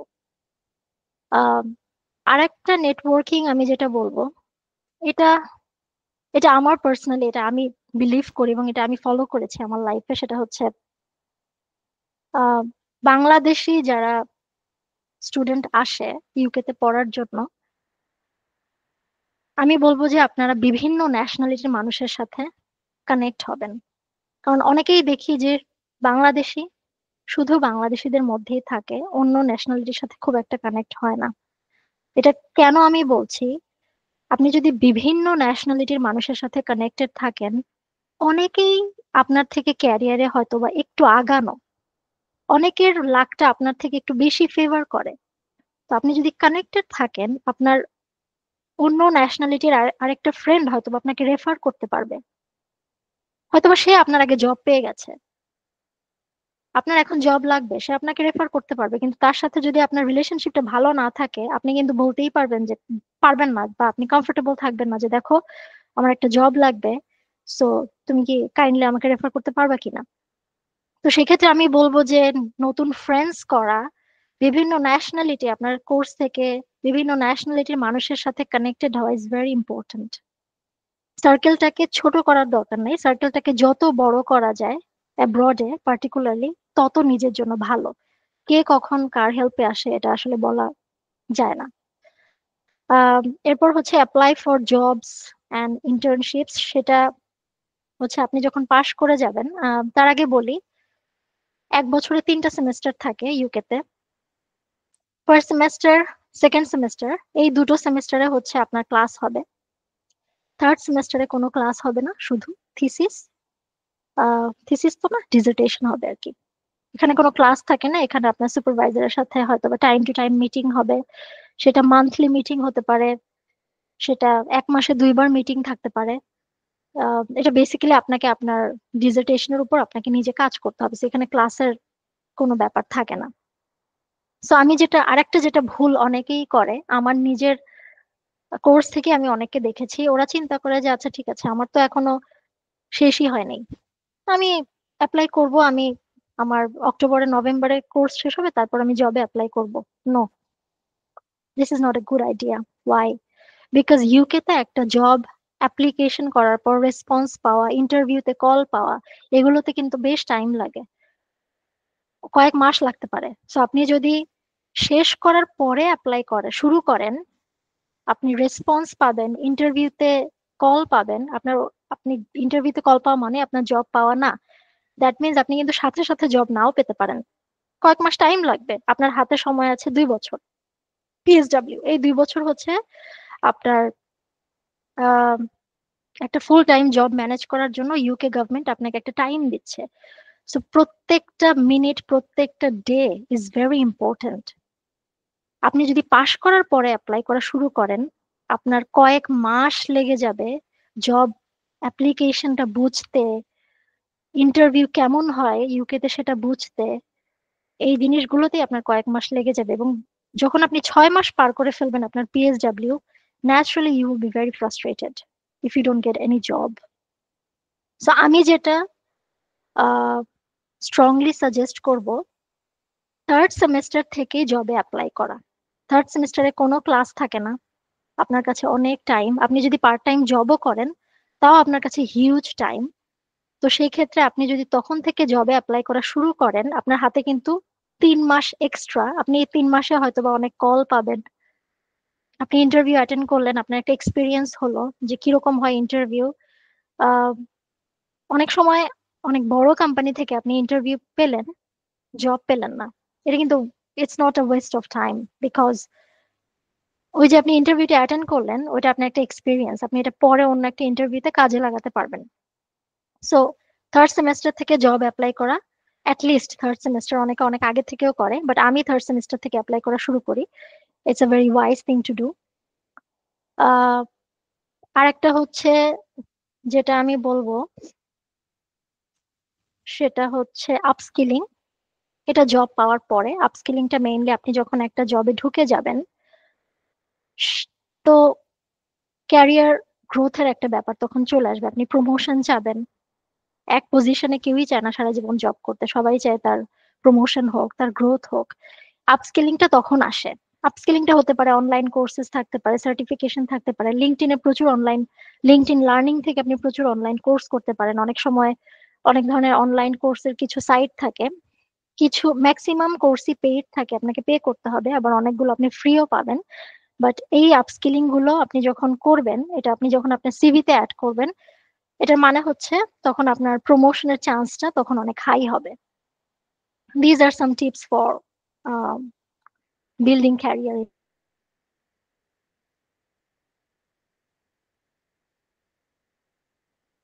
in this sector. সেটা হচ্ছে আমার রোল এবং আমার কারেন্ট ওয়ার্ক সম্পর্কে আমি এখন আপনাদেরকে হয়তো বা একটু ডেসক্রিপশন দিব। আমার কোম্পানি, আমি যেটা আগেই বলেছি, এভিডেন্ট এভ লিমিটেড, এটা ওরা হচ্ছে রিনিউয়েবল এনার্জি সার্টিফিকেশনের উপরে কাজ করে। আমি লিঙ্কটা দিয়ে দিয়েছি, আপনারা যদি দেখতে চান বা এটা সম্পর্কে আরো জানতে চান, আপনি লিঙ্কে গেলে দেখতে পারবেন। ইস্যুয়েন্স, এভিডেন্ট ইস্যুয়েন্স অফ আইরেক্স নিয়ে কাজ করে। এখন আপনি আমাকে জিজ্ঞেস করতে পারেন আইরেক্স জিনিসটা কি। আইরেক্স হচ্ছে ইন্টারন্যাশনাল রিনিউয়েবল এনার্জি সার্টিফিকেশনস। এটা হচ্ছে এমন একটা ডকুমেন্ট যেখানে কোন এনার্জি সোর্স থেকে ইলেকট্রিসিটি জেনারেট করা হয়েছে, কত মেগাওয়াট আওয়ার, কত কিলোওয়াট আওয়ার এনার্জি জেনারেট করা হয়েছে, কোন লোকেশনে এনার্জি জেনারেট করা হয়েছে, এটা একটা ডিটেইল ইনফরমেশন এই সার্টিফিকেশনে থাকে। এটা কেন দরকার? এটা দরকার হচ্ছে, এটা এটা একটা প্রুফ যে আমার যে একটা সোলার প্ল্যান্ট এবং এটা থেকে আমি যে একটা এনার্জি, যে ইলেকট্রিসিটি পাচ্ছি আমি, এখানে কোনো কার্বন এমিশন নাই, এটা টোটালি রিনিউয়েবল এনার্জি থেকে আসে। এটা হচ্ছে একটা এভিডেন্স। কেন দরকার হয়? বিকজ অনেক রিনিউয়েবল এনার্জি কোম্পানির যারা ইলেকট্রিসিটি জেনারেট করে, অনেকের অনেক গভর্নমেন্ট কিছু পলিসি, কিছু স্ট্যান্ডার্ড মেনটেন করতে হয়, কিছু কমপ্লায়েন্স রিলেটেড অনেক জিনিস থাকে। ওটার জন্য তাদেরকে এই আইরেকটা তাদের দরকার হয়, এই সার্টিফিকেটটা তাদের দরকার হয় অ্যাজ অ্যান এভিডেন্স যে আমি I am contributing to clean economy, to a greener future. আরেকটা যেটা হতে পারে, আরেকটা যেটা এই আইরেকের মধ্যে পড়ে, সেটা হচ্ছে ইনভেস্টার্স যারা থাকে বা কনজিউমার্স যারা থাকে, তারা সব সময় হচ্ছে প্রেফার করে এমন কোম্পানিজ যাদের স্ট্রং এনভায়রনমেন্টাল কমিটমেন্ট আছে, ব্র্যান্ড রেপুটেশন আছে। তো একটা কোম্পানি যাদের আইরেক আছে, রিনিউয়েবল এনার্জি সার্টিফিকেশন আছে, ডেফিনেটলি তাদের ব্র্যান্ড রেপুটেশন অনেক হাই। তাদের উপর রিলাই করা ইজ ভেরি ওয়াইজ, কারণ তাদের কাছে প্রুফ আছে। এটা ইন আ ওয়ে এটা গভর্নমেন্টকে সাপোর্ট করা হচ্ছে, কিছু বিজনেসকে সাপোর্ট করা হচ্ছে, এবং এনার্জি প্রডিউসার্সদেরকে সাপোর্ট করা হচ্ছে এই আইরেকের মাধ্যমে। এভিডেন্ট এই ফিল্ডে 25 বছর ধরে কাজ করে এবং তারা আইএসও 9001 অ্যাক্রিডেটেড। আইএসও 9001টা হচ্ছে একটা internationally recognized system to maintain quality management. এটা ইন্ডিকেট করে হাই কোয়ালিটি অ্যান্ড এফিসিয়েন্সি। আমার রোল আমার রোল হচ্ছে আমি ইস্যুয়েন্স অ্যান্ড ভেরিফিকেশন দেখি আইরেক্স এর। এটার জন্য আমাকে আহ, যেটা করতে হয়, আপনার রিনিউয়েবল এনার্জি যে প্রজেক্ট গুলো থাকে আমাদের কাছে আসে, এটাকে আমার ভেরিফাই করতে হয়, এনশোর করতে হয় যাতে প্রপার ট্রান্সপারেন্সি থাকে। এবং আহ, আমি অনেক ধরনের ডেটা নিয়ে কাজ করি, সেটা হচ্ছে ইলেকট্রিসিটি ডেটা নিয়ে আমার অনেক কাজ করতে হয়, যার কারণে আমার কিছু ম্যাথমেটিক্স করতে হয় এবং আমার অনেক ডকুমেন্টেশনেরও কাজ করতে হয়। যে ডকুমেন্টেশন গুলো আপনার এক এক প্রজেক্টের জন্য এক এক রকম থাকে। প্লাস হচ্ছে আমি ক্লায়েন্ট স্টেক হোল্ডার, ওদের সাথে আমার কমিউনিকেট করতে হয় to support their claims, to support their demands. এবং আমার আরো পলিসি, যা যেসব কারেন্ট পলিসি এবং যে কারেন্ট ইন্ডাস্ট্রি ট্রেন্ড থাকে, এটার সাথে আমার নিজেকে আপডেটেড রাখতে হয়। এটা হচ্ছে আমার শর্ট রোল ডেসক্রিপশন, আমি যেটা বলতে পারি। আহ সো এটাই আমি বলবো যে আপাতত প্রেজেন্টেশনে আমি যা বললাম, আমি আশা করি আপনাদেরকে হেল্প করবে। বাট ডেফিনেটলি আমি হয়তো বা একটা প্রেজেন্টেশনে সবকিছু কভার করতে পারবো না। সো আপনাদের অনেকেরই অনেক কোয়েশ্চেন থাকতে পারে, অনেক আহ, অনেকে মনে করতে পারেন আপনাদের কিছু অ্যাডভাইস দরকার কিছু স্পেসিফিক এরিয়াতে। I will be grateful to help you, but for now that's it. Thank you সবাইকে আমার সাথে থাকার জন্য। আর যদি আপনাদের কোনো কোয়েশ্চেন থাকে, so feel free to ask me. Thank you so much Nausheen Islam, আপনাকে আমাদের এত চমৎকারভাবে রিনিউয়েবল এনার্জির পুরো সেক্টরটা সম্পর্কে একটা পরিষ্কার ধারণা দেবার জন্য এবং পরবর্তীতে সেখানে কিভাবে ক্যারিয়ার ডেভেলপ করা সম্ভব সে বিষয়ে আলোচনা করার জন্য। তো আমি চলে আসছি প্রশ্নটায়, যে প্রশ্নটা ইতিমধ্যে করা হয়েছে। প্রশ্নটা যিনি করেছেন তিনি একজন ইলেকট্রিক্যাল ইঞ্জিনিয়ার এবং তার ইলেকট্রিক্যাল ইঞ্জিনিয়ারিং ব্যাকগ্রাউন্ড, 9 বছরের এক্সপিরিয়েন্স, তিনি পাওয়ার সেক্টরে কাজ করছেন বর্তমানে। তিনি ইউকে তে পড়ালেখা করতে আসতে চাচ্ছেন এবং ইতোমধ্যে তিনি যথেষ্ট এগিয়েও গিয়েছেন সে পথে। তিনি নিউক্যাসল ইউনিভার্সিটি থেকে ইলেকট্রিক্যাল পাওয়ার সেক্টরে এমএসসি ইন ইলেকট্রিক্যাল পাওয়ার, এটাতে তিনি ইতোমধ্যে অফার পেয়েছেন এবং তিনি বলেছেন যে আফটার স্কলারশিপ তার বর্তমান টিউশন ফিজ হচ্ছে 23,500 পাউন্ড। তো আপনার কাছে তার প্রশ্নটি হচ্ছে যে would it be a good choice যে এই যে কোর্সটা তিনি পড়তে আসতে চাচ্ছেন সেই কোর্সে পড়তে আসা, এবং লাইকলিহুড কেমন হবে, সুযোগ কেমন থাকবে স্পন্সর্ড জব পাওয়ার অপরচুনিটির, এ বিষয়ে যদি নওশিন ইসলাম আপনি কিছু আলোকপাত করেন। ইলেকট্রিক্যাল পাওয়ার, যদি আমি বলি ইলেকট্রিক্যাল পাওয়ারটা চলে যাচ্ছে হার্ডকোর ইঞ্জিনিয়ারিং সাইডে। আমাকে আমার কথা শোনা যাচ্ছে? হ্যাঁ, কথা শোনা যাচ্ছে, পরিষ্কার শোনা যাচ্ছে। ইলেকট্রিক্যাল পাওয়ারটা যেটা চলে যাচ্ছে হার্ডকোর ইঞ্জিনিয়ারিং এ, আমাকে যদি কোয়েশ্চেনটা করা হয় যে would it be a good choice, এটা ডিপেন্ড করে এখানে ইলেকট্রিক্যাল পাওয়ারটা আপনি যে অফার লেটার পেয়েছেন এটা কি জাস্ট পড়ার জন্য আপনি পড়তে আসছেন নাকি এটা আপনি পছন্দ করেন। আপনি যদি এটার উপর আপনার প্যাশন থাকে, definitely it would be a good choice, because electrical power এটা রিনিউয়েবল এনার্জির ইলেকট্রিক্যালের একটা ফিল্ড। আপনার ওনার মানে উনি যে ক্যারিয়ারটা পার্সিউ করতে যাচ্ছেন ওনার ক্যারিয়ারটা একটু ডিফারেন্ট হবে। ওনার হয়তো বা হার্ডকোর ইঞ্জিনিয়ারিং এ যেটা হবে, যেটা আমি বললাম টেকনিক্যাল ডিজাইন বা অপটিমাইজেশনে উনি চলে যাবেন। উনি পলিসি প্ল্যানিং, তারপর হচ্ছে যে প্রজেক্ট ম্যানেজমেন্ট, এই জিনিসটা হচ্ছে ওনার সাবজেক্টের সাথে যাবে না। সো এটা যদি উনি পারসিউ করেন, definitely it's a very nice subject এবং এখানে অনেক অপরচুনিটিস পাবেন। কিন্তু আমি যেটা ওনাকে বলবো, ওনার যেহেতু বাংলাদেশে একটা এক্সপিরিয়েন্স ছিল, ইউকে তে আসার পর আমি বলবো যে ট্রাই করতে ইউকে এক্সপিরিয়েন্স পড়াশোনা করা অবস্থায় যাতে উনি কিছু হলেও গেইন করতে পারেন। যেটা আমি বললাম সেটা হতে পারে অনেক সময় ইলেকট্রিক্যাল পাওয়ারের জন্য আপনার কোম্পানি থাকতে পারে, ইডিএফ এনার্জি একটা কোম্পানি আছে, আপনি এটা টার্গেট করতে পারেন। স্কটিশ পাওয়ার টার্গেট করতে পারেন। তারপরে হচ্ছে অরস্টেড, আপনি এটা টার্গেট করতে পারেন। অক্টোপাস এনার্জি টার্গেট করতে পারেন। এই কোম্পানিগুলো আপনি যখন পড়তে আসবেন তখন থেকে এই কোম্পানিগুলো নিয়ে ঘাটাঘাটি করেন, তাদের ওয়েবসাইটে যাবেন কোনো ভেকেন্সি আছে কিনা। অনেক সময় দেখা যায়, ইউজুয়ালি যেটা হয় কোম্পানি ফুল টাইম এমপ্লয় খুঁজে, তারা পার্ট টাইম নিতে চায় না, বিকজ হচ্ছে তাদের তাদের কনসেপ্টটা আলাদা। তাদের কথা হচ্ছে যা তাদের যে রেসপন্সিবিলিটি থাকে এটা পার্ট টাইম এমপ্লয়ি এটা ফিল আপ করতে পারবে না। বাট অনেক সময় থাকে যখন বলা হয় যে আমি একজন স্টুডেন্ট, আমার লিমিটেশন আছে, আমি 20 আওয়ার্স এর বেশি কাজ করতে পারবো না, অনেকেই অ্যাকসেপ্ট করে। আমার নিজেরই একজন ফ্রেন্ড ছিল, ও হচ্ছে যখন স্টুডেন্ট স্টুডেন্ট থাকা অবস্থায় একটা এনার্জি সাপ্লায়ার কোম্পানির সাথে সে কাজ শুরু করে। আহ তার কথা ছিল তাকে 40 আওয়ার্স কাজ করতে, 35 to 40 আওয়ার্স কাজ করতে হবে। বাট ও যখন রিকোয়েস্ট করে যে সে পারবে না, ওরা অ্যাকসেপ্ট করে যে ওকে, তুমি যতদিন না পাশ করছো তোমাকে আমরা 20 আওয়ার্স কাজ করতে দিব। So there is always opportunity. এটা কোনো কিছু গ্যারান্টিড না, বা আমি এটা বলতে পারবো না যে এটা হবে না বা এটা হবে। বাট আমি আপনাকে হয়তো গাইড করতে পারবো যে এই কোম্পানিগুলো আপনি যখন পড়তে আসবেন ফার্স্ট সেমেস্টার থেকে আপনি রিসার্চ করা শুরু করেন এবং আপনি ট্রাই করেন এই ফিল্ডে আপনি এনার্জি গেইন করতে পারেন কিনা। বিকজ আপনার সিভিতে যখন থাকবে যে আপনার ইউকে এক্সপিরিয়েন্স আছে পাওয়ারের উপরে, প্লাস আপনার বাংলাদেশেও এক্সপিরিয়েন্স আছে, আপনার জব পাওয়ার পসিবিলিটি তখন অনেক বেশি হাই থাকবে। So I think it's a very good choice. আমি একটা বিষয় একটু আপনাদেরকে জানিয়ে রাখি যে আমাদের আজকের যে আমন্ত্রিত বক্তা নওশীন ইসলাম, উনি যথেষ্ট জেনারেস। ওনার নিজের ব্যক্তিগত পরিচয় উনি একটা কথা মেনশন করেননি, যেটা আমার মনে হয় মেনশন করা উচিত।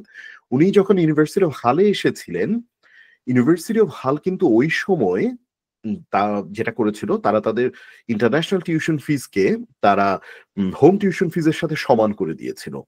আমি এটাও আসলে আপনাদেরকে বলা হয়নি যে নওশীন ইসলাম তিনি আমাদের মেন্টরশিপ প্রোগ্রামের একদম প্রথম দিকের একজন পার্টিসিপেন্ট। আমি ওই সময় সরাসরি মেন্টরিং করতাম। এখন যারা আমাদের মেন্টরশিপ প্রোগ্রামে আছেন, আমার সাথে তাদের খুব একটা কথা হয় না, আনলেস একদম শেষের দিকে তারা চলে আসেন। কিন্তু নওশীন ইসলাম উনি যখন আমাদের মেন্টরশিপ প্রোগ্রামে ছিলেন, তখন আমরা রেগুলার গুগল মিটে বসতাম এবং ক্যারিয়ার বিষয়ক, কোর্স সিলেকশন বিষয়ক আলোচনা হতো। সেই সময় আমি ওনাকে দেখেছি, যে ওনার অ্যাম্বিশন দেখেছি এবং উনি খুব পিকি কোর্স সিলেকশনের ক্ষেত্রে। এবং থ্যাংক ওই ইউ। সময় তিনি কিন্তু ইউনিভার্সিটি অফ হাল পিক করেছিলেন। এবং ইউনিভার্সিটি অফ হালে ওই সময় আমাদের মেন্টরশিপ প্রোগ্রামে যেই আসতো উনি এসে বলতো আমি ইউনিভার্সিটি অফ হালে অ্যাপ্লাই করব। এর একটা রিজন ছিল ওই যে টিউশন ফিসটা যেহেতু হোম ফিজের সমান, এর অর্থ হচ্ছে ইউনিভার্সিটি হলে চান্স পাওয়া মানেই স্কলারশিপ পাওয়া। It's very much like scholarship পাওয়া, এবং নওশীন ইসলাম কিন্তু সেটা পেয়েছেন। এবং আমরা ওই সময় দেখেছি আমাদের যে ফেসবুকে যে গ্রুপ আছে সেই গ্রুপেও দেখেছি যে প্রচুর স্টুডেন্ট তখন হালে অ্যাপ্লাই করতেন, কিন্তু হাল অফার দিত না।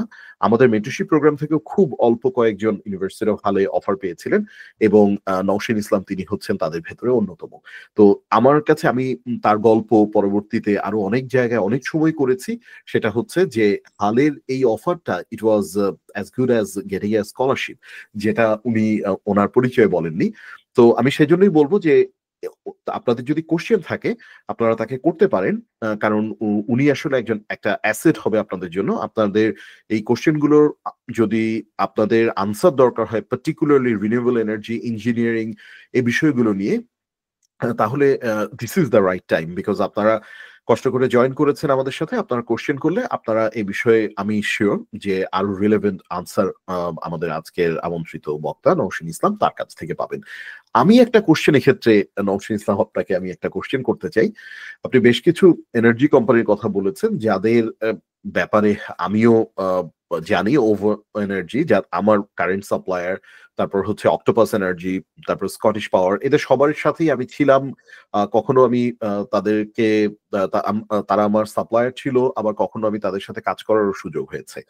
তো আমি যে জিনিসটা জানতে চাই সেটা হচ্ছে যে এই কোম্পানিগুলো, বিশেষ করে অক্টোপাস এনার্জির কথা আমি বিশেষভাবে বলবো, তারা শুরু থেকেই বলে এসেছে যে তারা একদম 100% রিনিউয়েবল এনার্জি অফার করছে। তো এই যে কোম্পানিগুলো, এই কোম্পানিগুলোতে যদি কেউ দেখা যাচ্ছে যে যখন তিনি কাজ করছেন, পড়ালেখা করছেন, এবং তখন হয়তো তিনি অন্য কোনো জায়গায় ওনার ২০ ঘন্টার কাজের যে সময়টা ওটা উনি অন্য কোনো জায়গায় করছেন। কিন্তু উনি কি এই কোম্পানিগুলোতে ভলান্টিয়ার হিসেবে কোনো কাজে সংযুক্ত থাকতে পারে কিনা in any capacity? Because that can enhance the quality of their CV very much. Because যদি বলে যে আমি অক্টোপাস এনার্জির সাথে কাজ করেছি ইন সাম ক্যাপাসিটি, সেটা আসলে খুব ভালোভাবেই তার সিভিকে আপলিফট করবে, সিভির কোয়ালিটি। তো আমি এটা জানতে চাচ্ছি যে অক্টোপাস হোক, স্কটিশ পাওয়ার হোক, ওভো এনার্জি হোক, এই ধরনের যে নামকরা ইউকের এনার্জি কোম্পানিগুলো, এখানে ভলান্টিয়ারি যেখানে হয়তো তারা they are not paying, it's kind of like unpaid internship, এরকম কোন ক্যাপাসিটিতে কি কাজ করার সুযোগ আছে? এক্ষেত্রে আপনি একটু যদি আলোকপাত করতেন। আচ্ছা, এটা বলার আগে আমি একটা কথা বলি, সেটা হচ্ছে ইউকে তে না চাইলে কোনো কিছু পাওয়া যায় না। এটা হচ্ছে মানে আমি আসার পরে আমাকে এখানকার যারা লোকাল তারাই আমাকে বলেছে তুমি এখানে যদি না চাও তুমি পাবা না, বেনিফিটস পাবা না, চাইতে হবে, নিজে থেকে কিছু আসে না। সো আমি এক্স্যাক্টলি জানি না যে এখানে ভলেন্টিয়ারিং এর কোনো সুযোগ আছে কিনা। ইন্টার্নশিপের সুযোগ থাকতে পারে, এবং এটা ওরা ওদের ওয়েবসাইটে আহ এটা ওরা অ্যাডভার্টাইজ করে। বা হচ্ছে আমি পার্সোনালি বলবো যে জব খোঁজার জন্য আমি লিঙ্কডইন ফলো করি। অক্টোপাস এনার্জির অনেক ভেকেন্সি এবং বিভিন্ন সিটিতে ওদের অনেক ভেকেন্সি। কারো যদি ইচ্ছা থাকে বা কারো যদি একটা কিউরিওসিটি তৈরি হয় যে না আমি এখন স্টুডেন্ট, আমি ভলেন্টিয়ারিং কাজ করতে চাচ্ছি, এটা বেস্ট ওয়ে হচ্ছে ওদেরকে কন্ট্যাক্ট করা, ওদেরকে ইমেইল করা। ওদের কোম্পানির ওয়েবসাইটে গেলে ওদের একটা কন্ট্যাক্ট থাকবে, ইমেইল থাকবে। আমার যদি কোনো কোয়েশ্চেন থাকে যে আমি এটা মানে ইমেইল করতে আসলে it's not prohibited, so definitely I can do that. So আমি যেটা সাজেস্ট করব ওদেরকে ইমেইল করা, এবং তখন ওরাই বলে দিবে যে হ্যাঁ কারেন্টলি কোম্পানিতে কোনো ভলেন্টিয়ারিং এর কোনো মানুষ লাগবে কিনা বা কোনো ইন্টার্নশিপ আছে কিনা। এটা একটা বেস্ট ওয়ে আমি বলবো। এসব এই ধরনের যদি কোনো কোয়েশ্চেন মনে অ্যারাইজ করে যে হ্যাঁ আমার সিভিটাকে একটু স্ট্রং করতে হবে, সিভিতে আমার এক্সপিরিয়েন্স দেখাতে হবে, ইয়া, সো বেস্ট ওয়ে হবে ওদেরকে সরাসরি কন্ট্যাক্ট করা। ধন্যবাদ। এটা আসলে খুবই ভালো একটা অ্যাডভাইস যে যেটা আপনি বললেন যে তা আস্ক না করলে কেউ কিছু দিবে না। এটা আমি নিজেও খুব স্ট্রংলি বিলিভ করি যে if you don't ask you won't get it. যে নট নেসেসারিলি আস্ক করলে আমি পাবো, কিন্তু আস্ক না না, করলে আমি আসলে পাবোই না। পাবোই না। তো তো এই জিনিসটা ইউকেতে যারা সামনে আসবেন তাদেরকে অবশ্যই এটা মাথায় রাখতে হবে যে আপনাকে আসলে স্বপ্রণোদিত হয়ে প্রশ্ন করতে হবে, জিজ্ঞেস করতে হবে, ইমেইল করতে হবে, কল করতে হবে।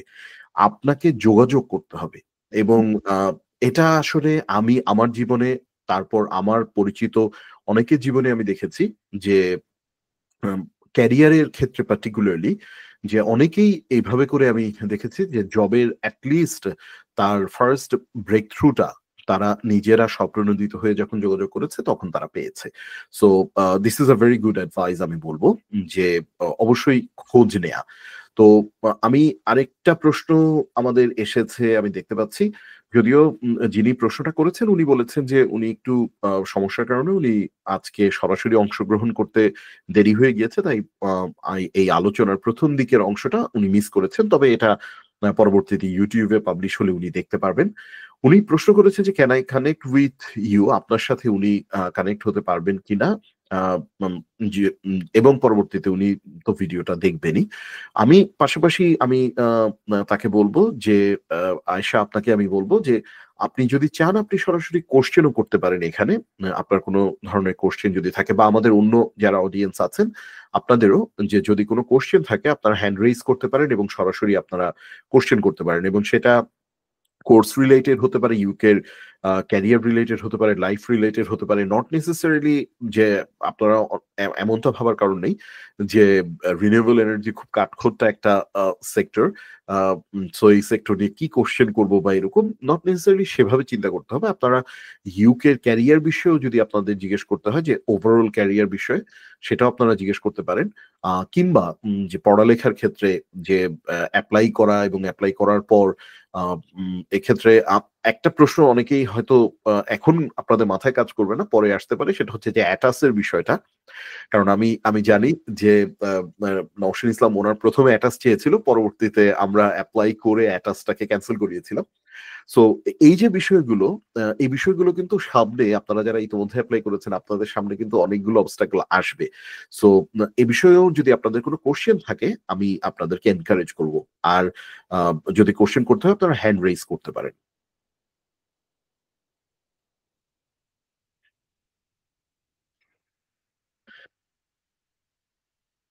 জি, আয়েশা আপনি সরাসরি প্রশ্নটি করুন। আসসালামু আলাইকুম ভাইয়া, ভালো আছেন ভাই? ওয়ালাইকুম আসসালাম। আমি ভালো আছি। আ আ আশা করি আপনিও ভালো আছেন। জি, আমাদের অতিথি নওশীন ইসলাম আপনি তাকে সরাসরি জি, প্রশ্নটি করতে পারেন। জি, আসসালামু আলাইকুম আপু, ভালো আছেন আপু? ওয়ালাইকুম আসসালাম। হ্যাঁ, আলহামদুলিল্লাহ। আপু আপনি ভালো সরি জি, জি, আলহামদুলিল্লাহ ভালো। আমি আসলে আপু ফার্স্ট পার্টটা দেখি নাই তো এই কারণে আসলে বুঝতে পারতেছিলাম না যে কি কোয়েশ্চেন আসলে করা উচিত। বাট আমি জাস্ট এমনি বেসিক একটা কোয়েশ্চেন করতে চাই। সেটা হচ্ছে গিয়ে আমার হাসব্যান্ডের ২ জনেরই আমাদের ব্যাচেলরস ছিল ফিজিক্সে। আর ওর হচ্ছে গিয়ে রিসার্চও ছিল আপনার রিনিউয়েবল এনার্জিতে। But fortunately or unfortunately field change হয়ে যায়। পরে দিয়ে ইউকে তে ও হচ্ছে ইলেকট্রনিক ইঞ্জিনিয়ারিং এ আপনার মাস্টার্স করে। আর এখন আমরা আবার কানাডা মুভ করে ফেলছি আমার মাস্টার্স এর জন্য, যেটা কম্পিউটেশনাল সায়েন্স। বাট এখন দেখা যাচ্ছে ও আরকি ইউকে তে ট্রাই করতেছে, আমিও করতেছি। এখন আরকি এটাই আমি জানতে চাচ্ছিলাম যে আপনার কোম্পানিতে কি এরকম বাইরে ধরেন আমরা যদি এখন এপ্লাই করি, ও ও এপ্লাই করতে চাচ্ছে ওর ইলেকট্রনিক ফিল্ডে। তাহলে এগুলা কি মানে worth it হয় বা কিরকম মানে এগুলা সিভি কি তারা আরকি কাউন্ট করবে নাকি এরকম? এটাই জানার জন্য আসলে। আর আরেকটা জিনিস এড করতে চাই। সরি আপু। ওর হুম, হুম। হচ্ছে মানে এই রিলেটেড কোনো এক্সপেরিয়েন্স এখনো কাজের হয়নি। কারণ এখনো কানাডাতে আরকি ওই টাইপের জব পায় নাই ওই রিলেটেড। আচ্ছা। মানে আপনারা কানাডা থেকে এখন ইউকে তে মুভ করতে যাচ্ছেন এরকম কিছু? জি আপু, হয়তোবা হয় ওর জব নিয়ে অথবা পিএইচডি অথবা আমার জব অথবা পিএইচডি মানে আমরা যেকোনো একটা আমরা আরকি এখনো রিসার্চ করতেছি আসলে কোন দিকে আগাবো। আম তো আমার মনে হয় যে আপনার মুভ করতে চাইলে আগে এটা এটা সাজেস্টেড যে আপনি আগে decide করেন যে আপনি কি পিএইচডি নিয়ে মুভ করতে চাচ্ছেন নাকি জব নিয়ে মুভ করতে চাচ্ছেন। যখন আপনি ডিসাইড করবেন সেই হিসেবে আপনি ফার্দার স্টেপ গুলো নিতে পারবেন। যদি পিএইচডি হয় তো প্রসেসটা অন্যরকম। যদি জব নিয়ে মুভ করতে চান তাহলে প্রসেসটা অন্যরকম। আর ভাইয়ার যেটা বললেন যে ইলেকট্রিক্যাল করেছেন ইউকে থেকে, if I am not wrong. শুনতে পাচ্ছেন আমাকে? হ্যালো? মনে হয় আয়েশা আপনি একটু আপনাকে আনমিউট করতে হবে। তারপর আপনি তাহলে উত্তরটা দিতে হ্যাঁ। পারবেন। আহ, ও সরি আপু। জি it's আপু, okay. ও হচ্ছে ইউকে থেকে আপনার ইলেকট্রনিক ইঞ্জিনিয়ারিং উইথ প্রজেক্ট ম্যানেজমেন্টে মাস্টার্স করা। আচ্ছা। আহ, কানাডাতে আমি কি জানতে পারি যে কানাডাতে উনি এখন কি করছেন বা এখন আপু, জি আপু, এখন হচ্ছে গিয়ে আপনি ও হচ্ছে ওয়ালমার্টে কাস্টমার ডেস্কে আর কি, জাস্ট মানে কাস্টমার কোয়েরিতে আছে। আর আমরা আসছি আপু মাত্র 6 মান্থ হয়েছে, তো তো হয়তোবা টাইম লাগবে, কিন্তু আমরা চাচ্ছি এর মধ্যে আমার পড়ার মধ্যেই যদি আমরা ইউকে তে আবার অ্যাপ্লাই করা শুরু করতে পারি। আচ্ছা, এখন আপু যেটা হচ্ছে যে ইউকে তে আপনি যেহেতু একবার কানাডাতে মুভ করে ফেলছেন অলরেডি, হুম হুম ইউকে তে এখন আপনি যদি আবার এন্ট্রি করতে চান, সেটা আপনাকে আমি যেটা বলবো প্রথমেই ডিসাইড করা যে কোনটা ইজি ওয়ে হবে, এন্ট্রি করাটা কোনটা ইজি। আপনি জি যদি জব নিয়ে আসতে চান তার মানে হচ্ছে আপনার ডাইরেক্ট স্পন্সরশিপ নিয়ে আসতে হবে, if G I am not wrong, তাই না? হুম হুম হুম হুম, জি আর আপু। আপনি তো যেটা কিনা আমি বলবো না ইম্পসিবল, কিন্তু যেটা অনেক কঠিন। জি আপু। কারণ হচ্ছে ভাইয়ার কোনো প্রায়র কোনো এক্সপিরিয়েন্স নাই। তো সেই ক্ষেত্রে একদম ডাইরেক্ট স্পন্সরশিপ নিয়ে হুম হুম, ইলেকট্রিক্যাল ফিল্ডে আসাটা আচ্ছা আচ্ছা। একটু কঠিন হবে, বিকজ ডেফিনেটলি ওরা এখানে যারা থাকে তাদেরকে আগে চুজ করবে, কারণ ওরা যখন বাহির থেকে একজনকে আনতে চাবে, একটা হুম হুম কোম্পানির অনেক ধরনের পেপারস ডকুমেন্টস প্রিপেয়ার করতে হয়, ওরা হুম ওই হ্যাসেলটা নিতে চায় না। বুঝতে পারছি, জি আপু। তো সেই কারণে আপনি যদি এখন মুভ করতে চান, আমি বলবো যে ইজি এন্ট্রি কোনটা হতে পারে, এটা হতে পারে যদি ভাইয়া পিএইচডি নিয়ে আসতে চায়, এটা একটা ইজি এন্ট্রি হতে পারে। হুম হুম, জি আপু। বা উনি যদি সেকেন্ড কোনো কোর্স করতে চায়, সেকেন্ড মাস্টার্স হতে পারে, সেটাও আচ্ছা যদি করতে চায়, ওটা একটা অপশন হতে পারে এই মুহূর্তে আমার জানা মতে। আচ্ছা, জি আচ্ছা আপু, থ্যাংক ইউ আপু। You welcome. ধন্যবাদ।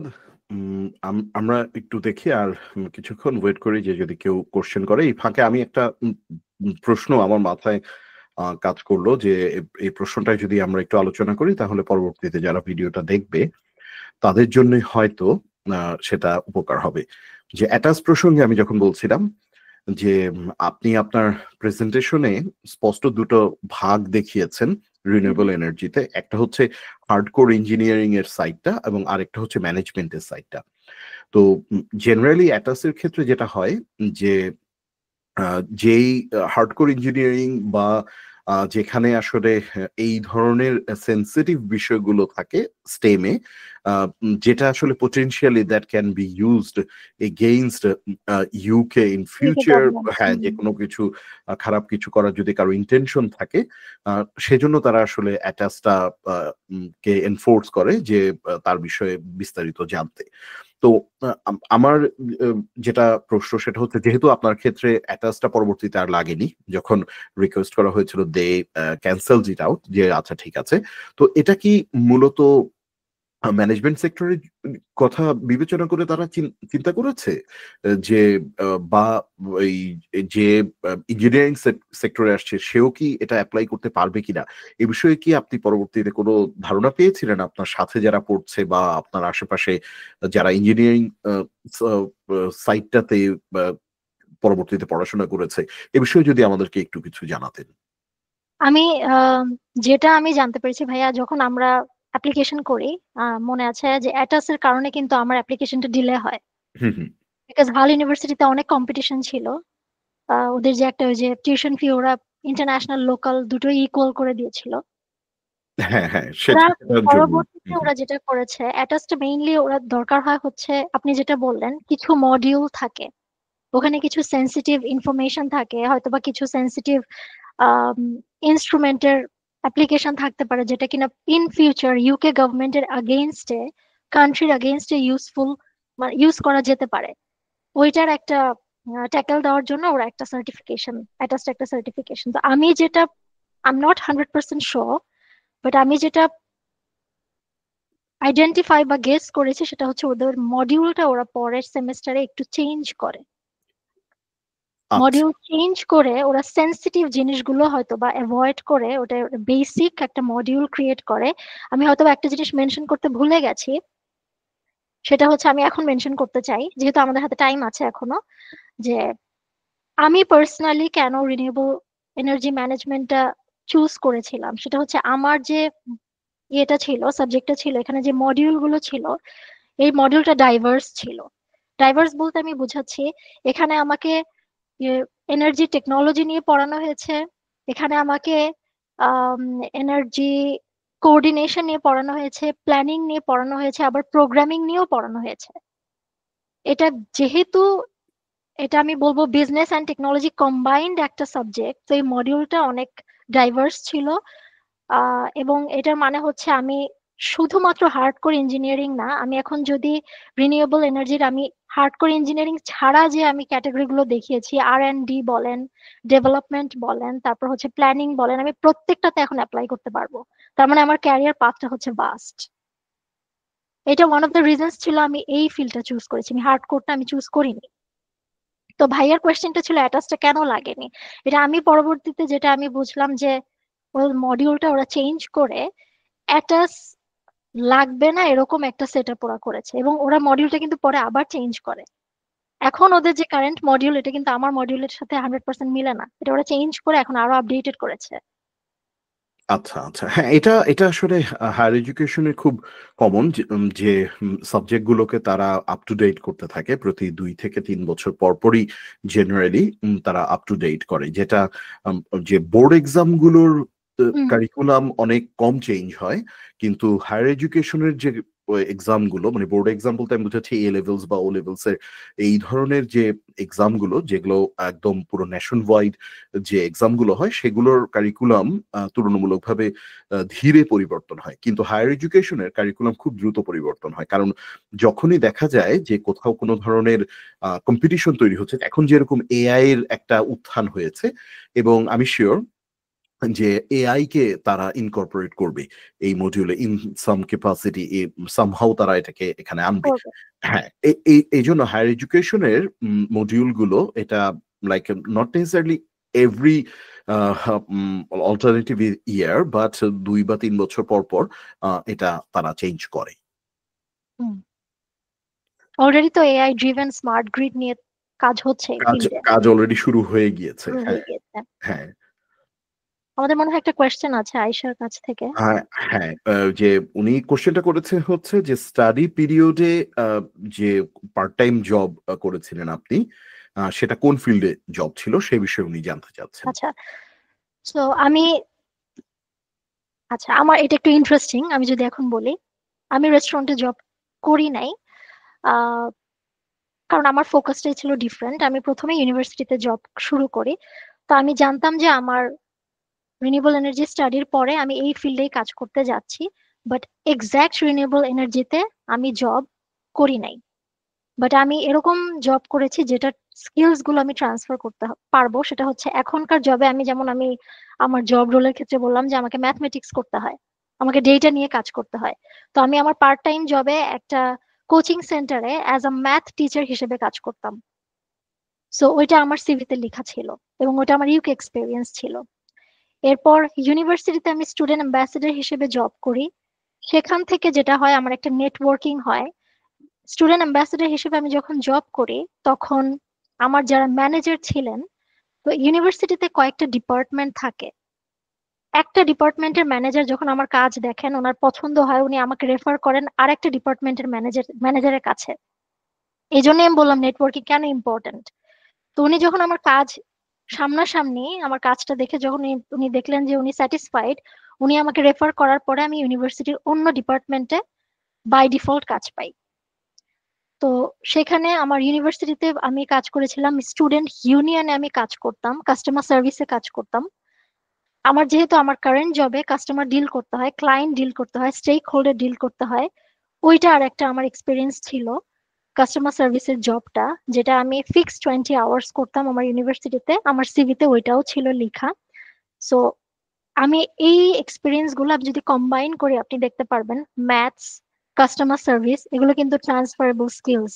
এবং আমার ইন্টারভিউতে আমার এখনো মনে আছে, বাংলাদেশের কোনো জব নিয়ে আমাকে কোনো কোয়েশ্চেন তারা করেনি, তাদের প্রত্যেকটা কোয়েশ্চেন ছিল আমার ইউকে জবের উপর। সো আমার এক্সপিরিয়েন্স মূলত ছিল হচ্ছে কাস্টমার সার্ভিসে ছিল, প্লাস হচ্ছে আমি ম্যাথমেটিক্স এর উপরেও এক্সপিরিয়েন্স ইউকে থেকে নিয়েছিলাম, কারণ আমি টিচার হিসেবে কাজ করতাম, যেটা কিনা পরে আমাকে এই জবে হেল্প করেছিল।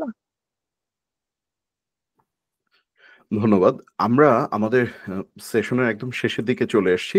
আমি একদম লাস্ট একটা কোয়েশ্চেন করতে চাই এবং এই কোয়েশ্চেনটা দিয়েই আমরা আমাদের সেশনটা, আজকের সেশন আমরা র‍্যাপ আপ করব। আমার প্রশ্নটা হচ্ছে, আপনি যে স্পন্সর জব ম্যানেজ করলেন এভিডেন্ট ইভিতে, এই স্পন্সর জব ম্যানেজের স্টেপ গুলো যদি আমাদেরকে একটু বলতেন, যে আপনি কিভাবে অ্যাপ্লাই করেছিলেন এবং পরবর্তীতে ইন্টারভিউর অভিজ্ঞতাটা খুব ব্রিফলি, এবং পরবর্তীতে আলটিমেটলি আপনি সেখানে যখন জয়েন করলেন, সেই জয়েন করার যে প্রক্রিয়াটা, সেই প্রক্রিয়াটা সম্পর্কে আমাদেরকে যদি জানাতেন।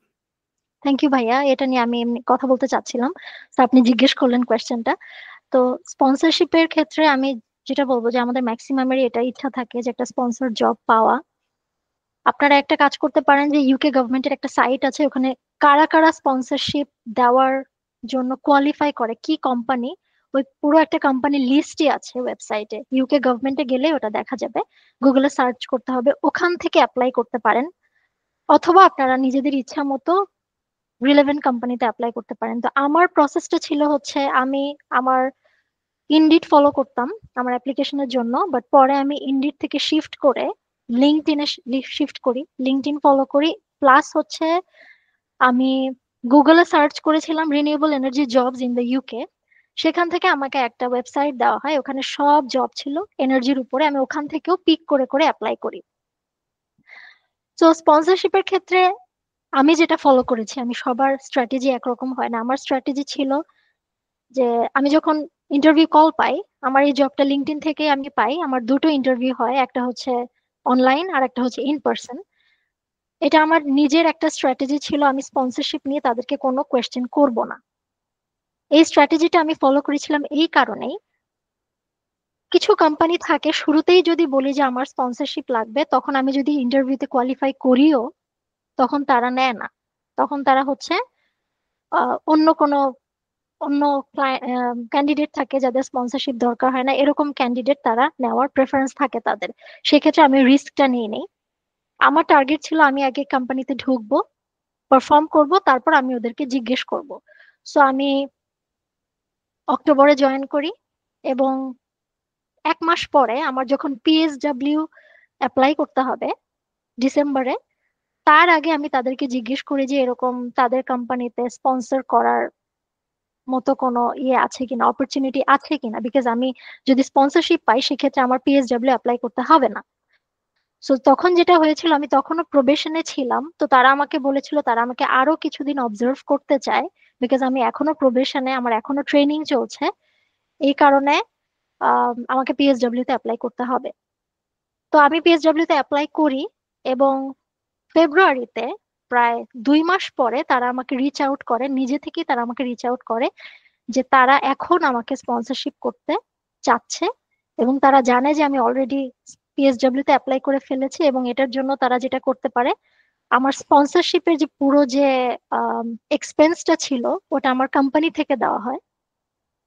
আর হচ্ছে আমি আমার পিএসডব্লিউর যে হেলথ ইন্স্যুরেন্সটা ছিল ওটা আমি রিফান্ডের জন্য ক্লেম করি।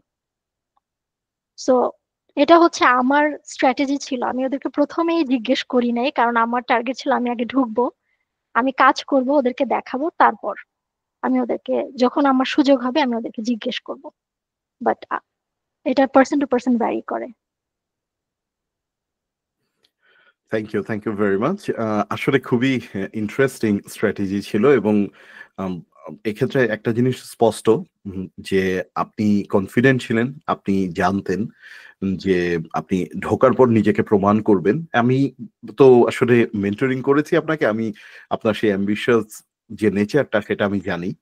সো এই জন্য আমি অবাক হচ্ছি না, কিন্তু আমাদের অডিয়েন্সে অনেকে হয়তো ভাবতে পারেন যে এ ধরনের দুঃসাহসী স্ট্র্যাটেজি নেয়া, বাট আপনার জন্য সাথে আরেকটা প্লাস পয়েন্ট ছিল, আপনার হাতে পিএসডব্লিউটা ছিল।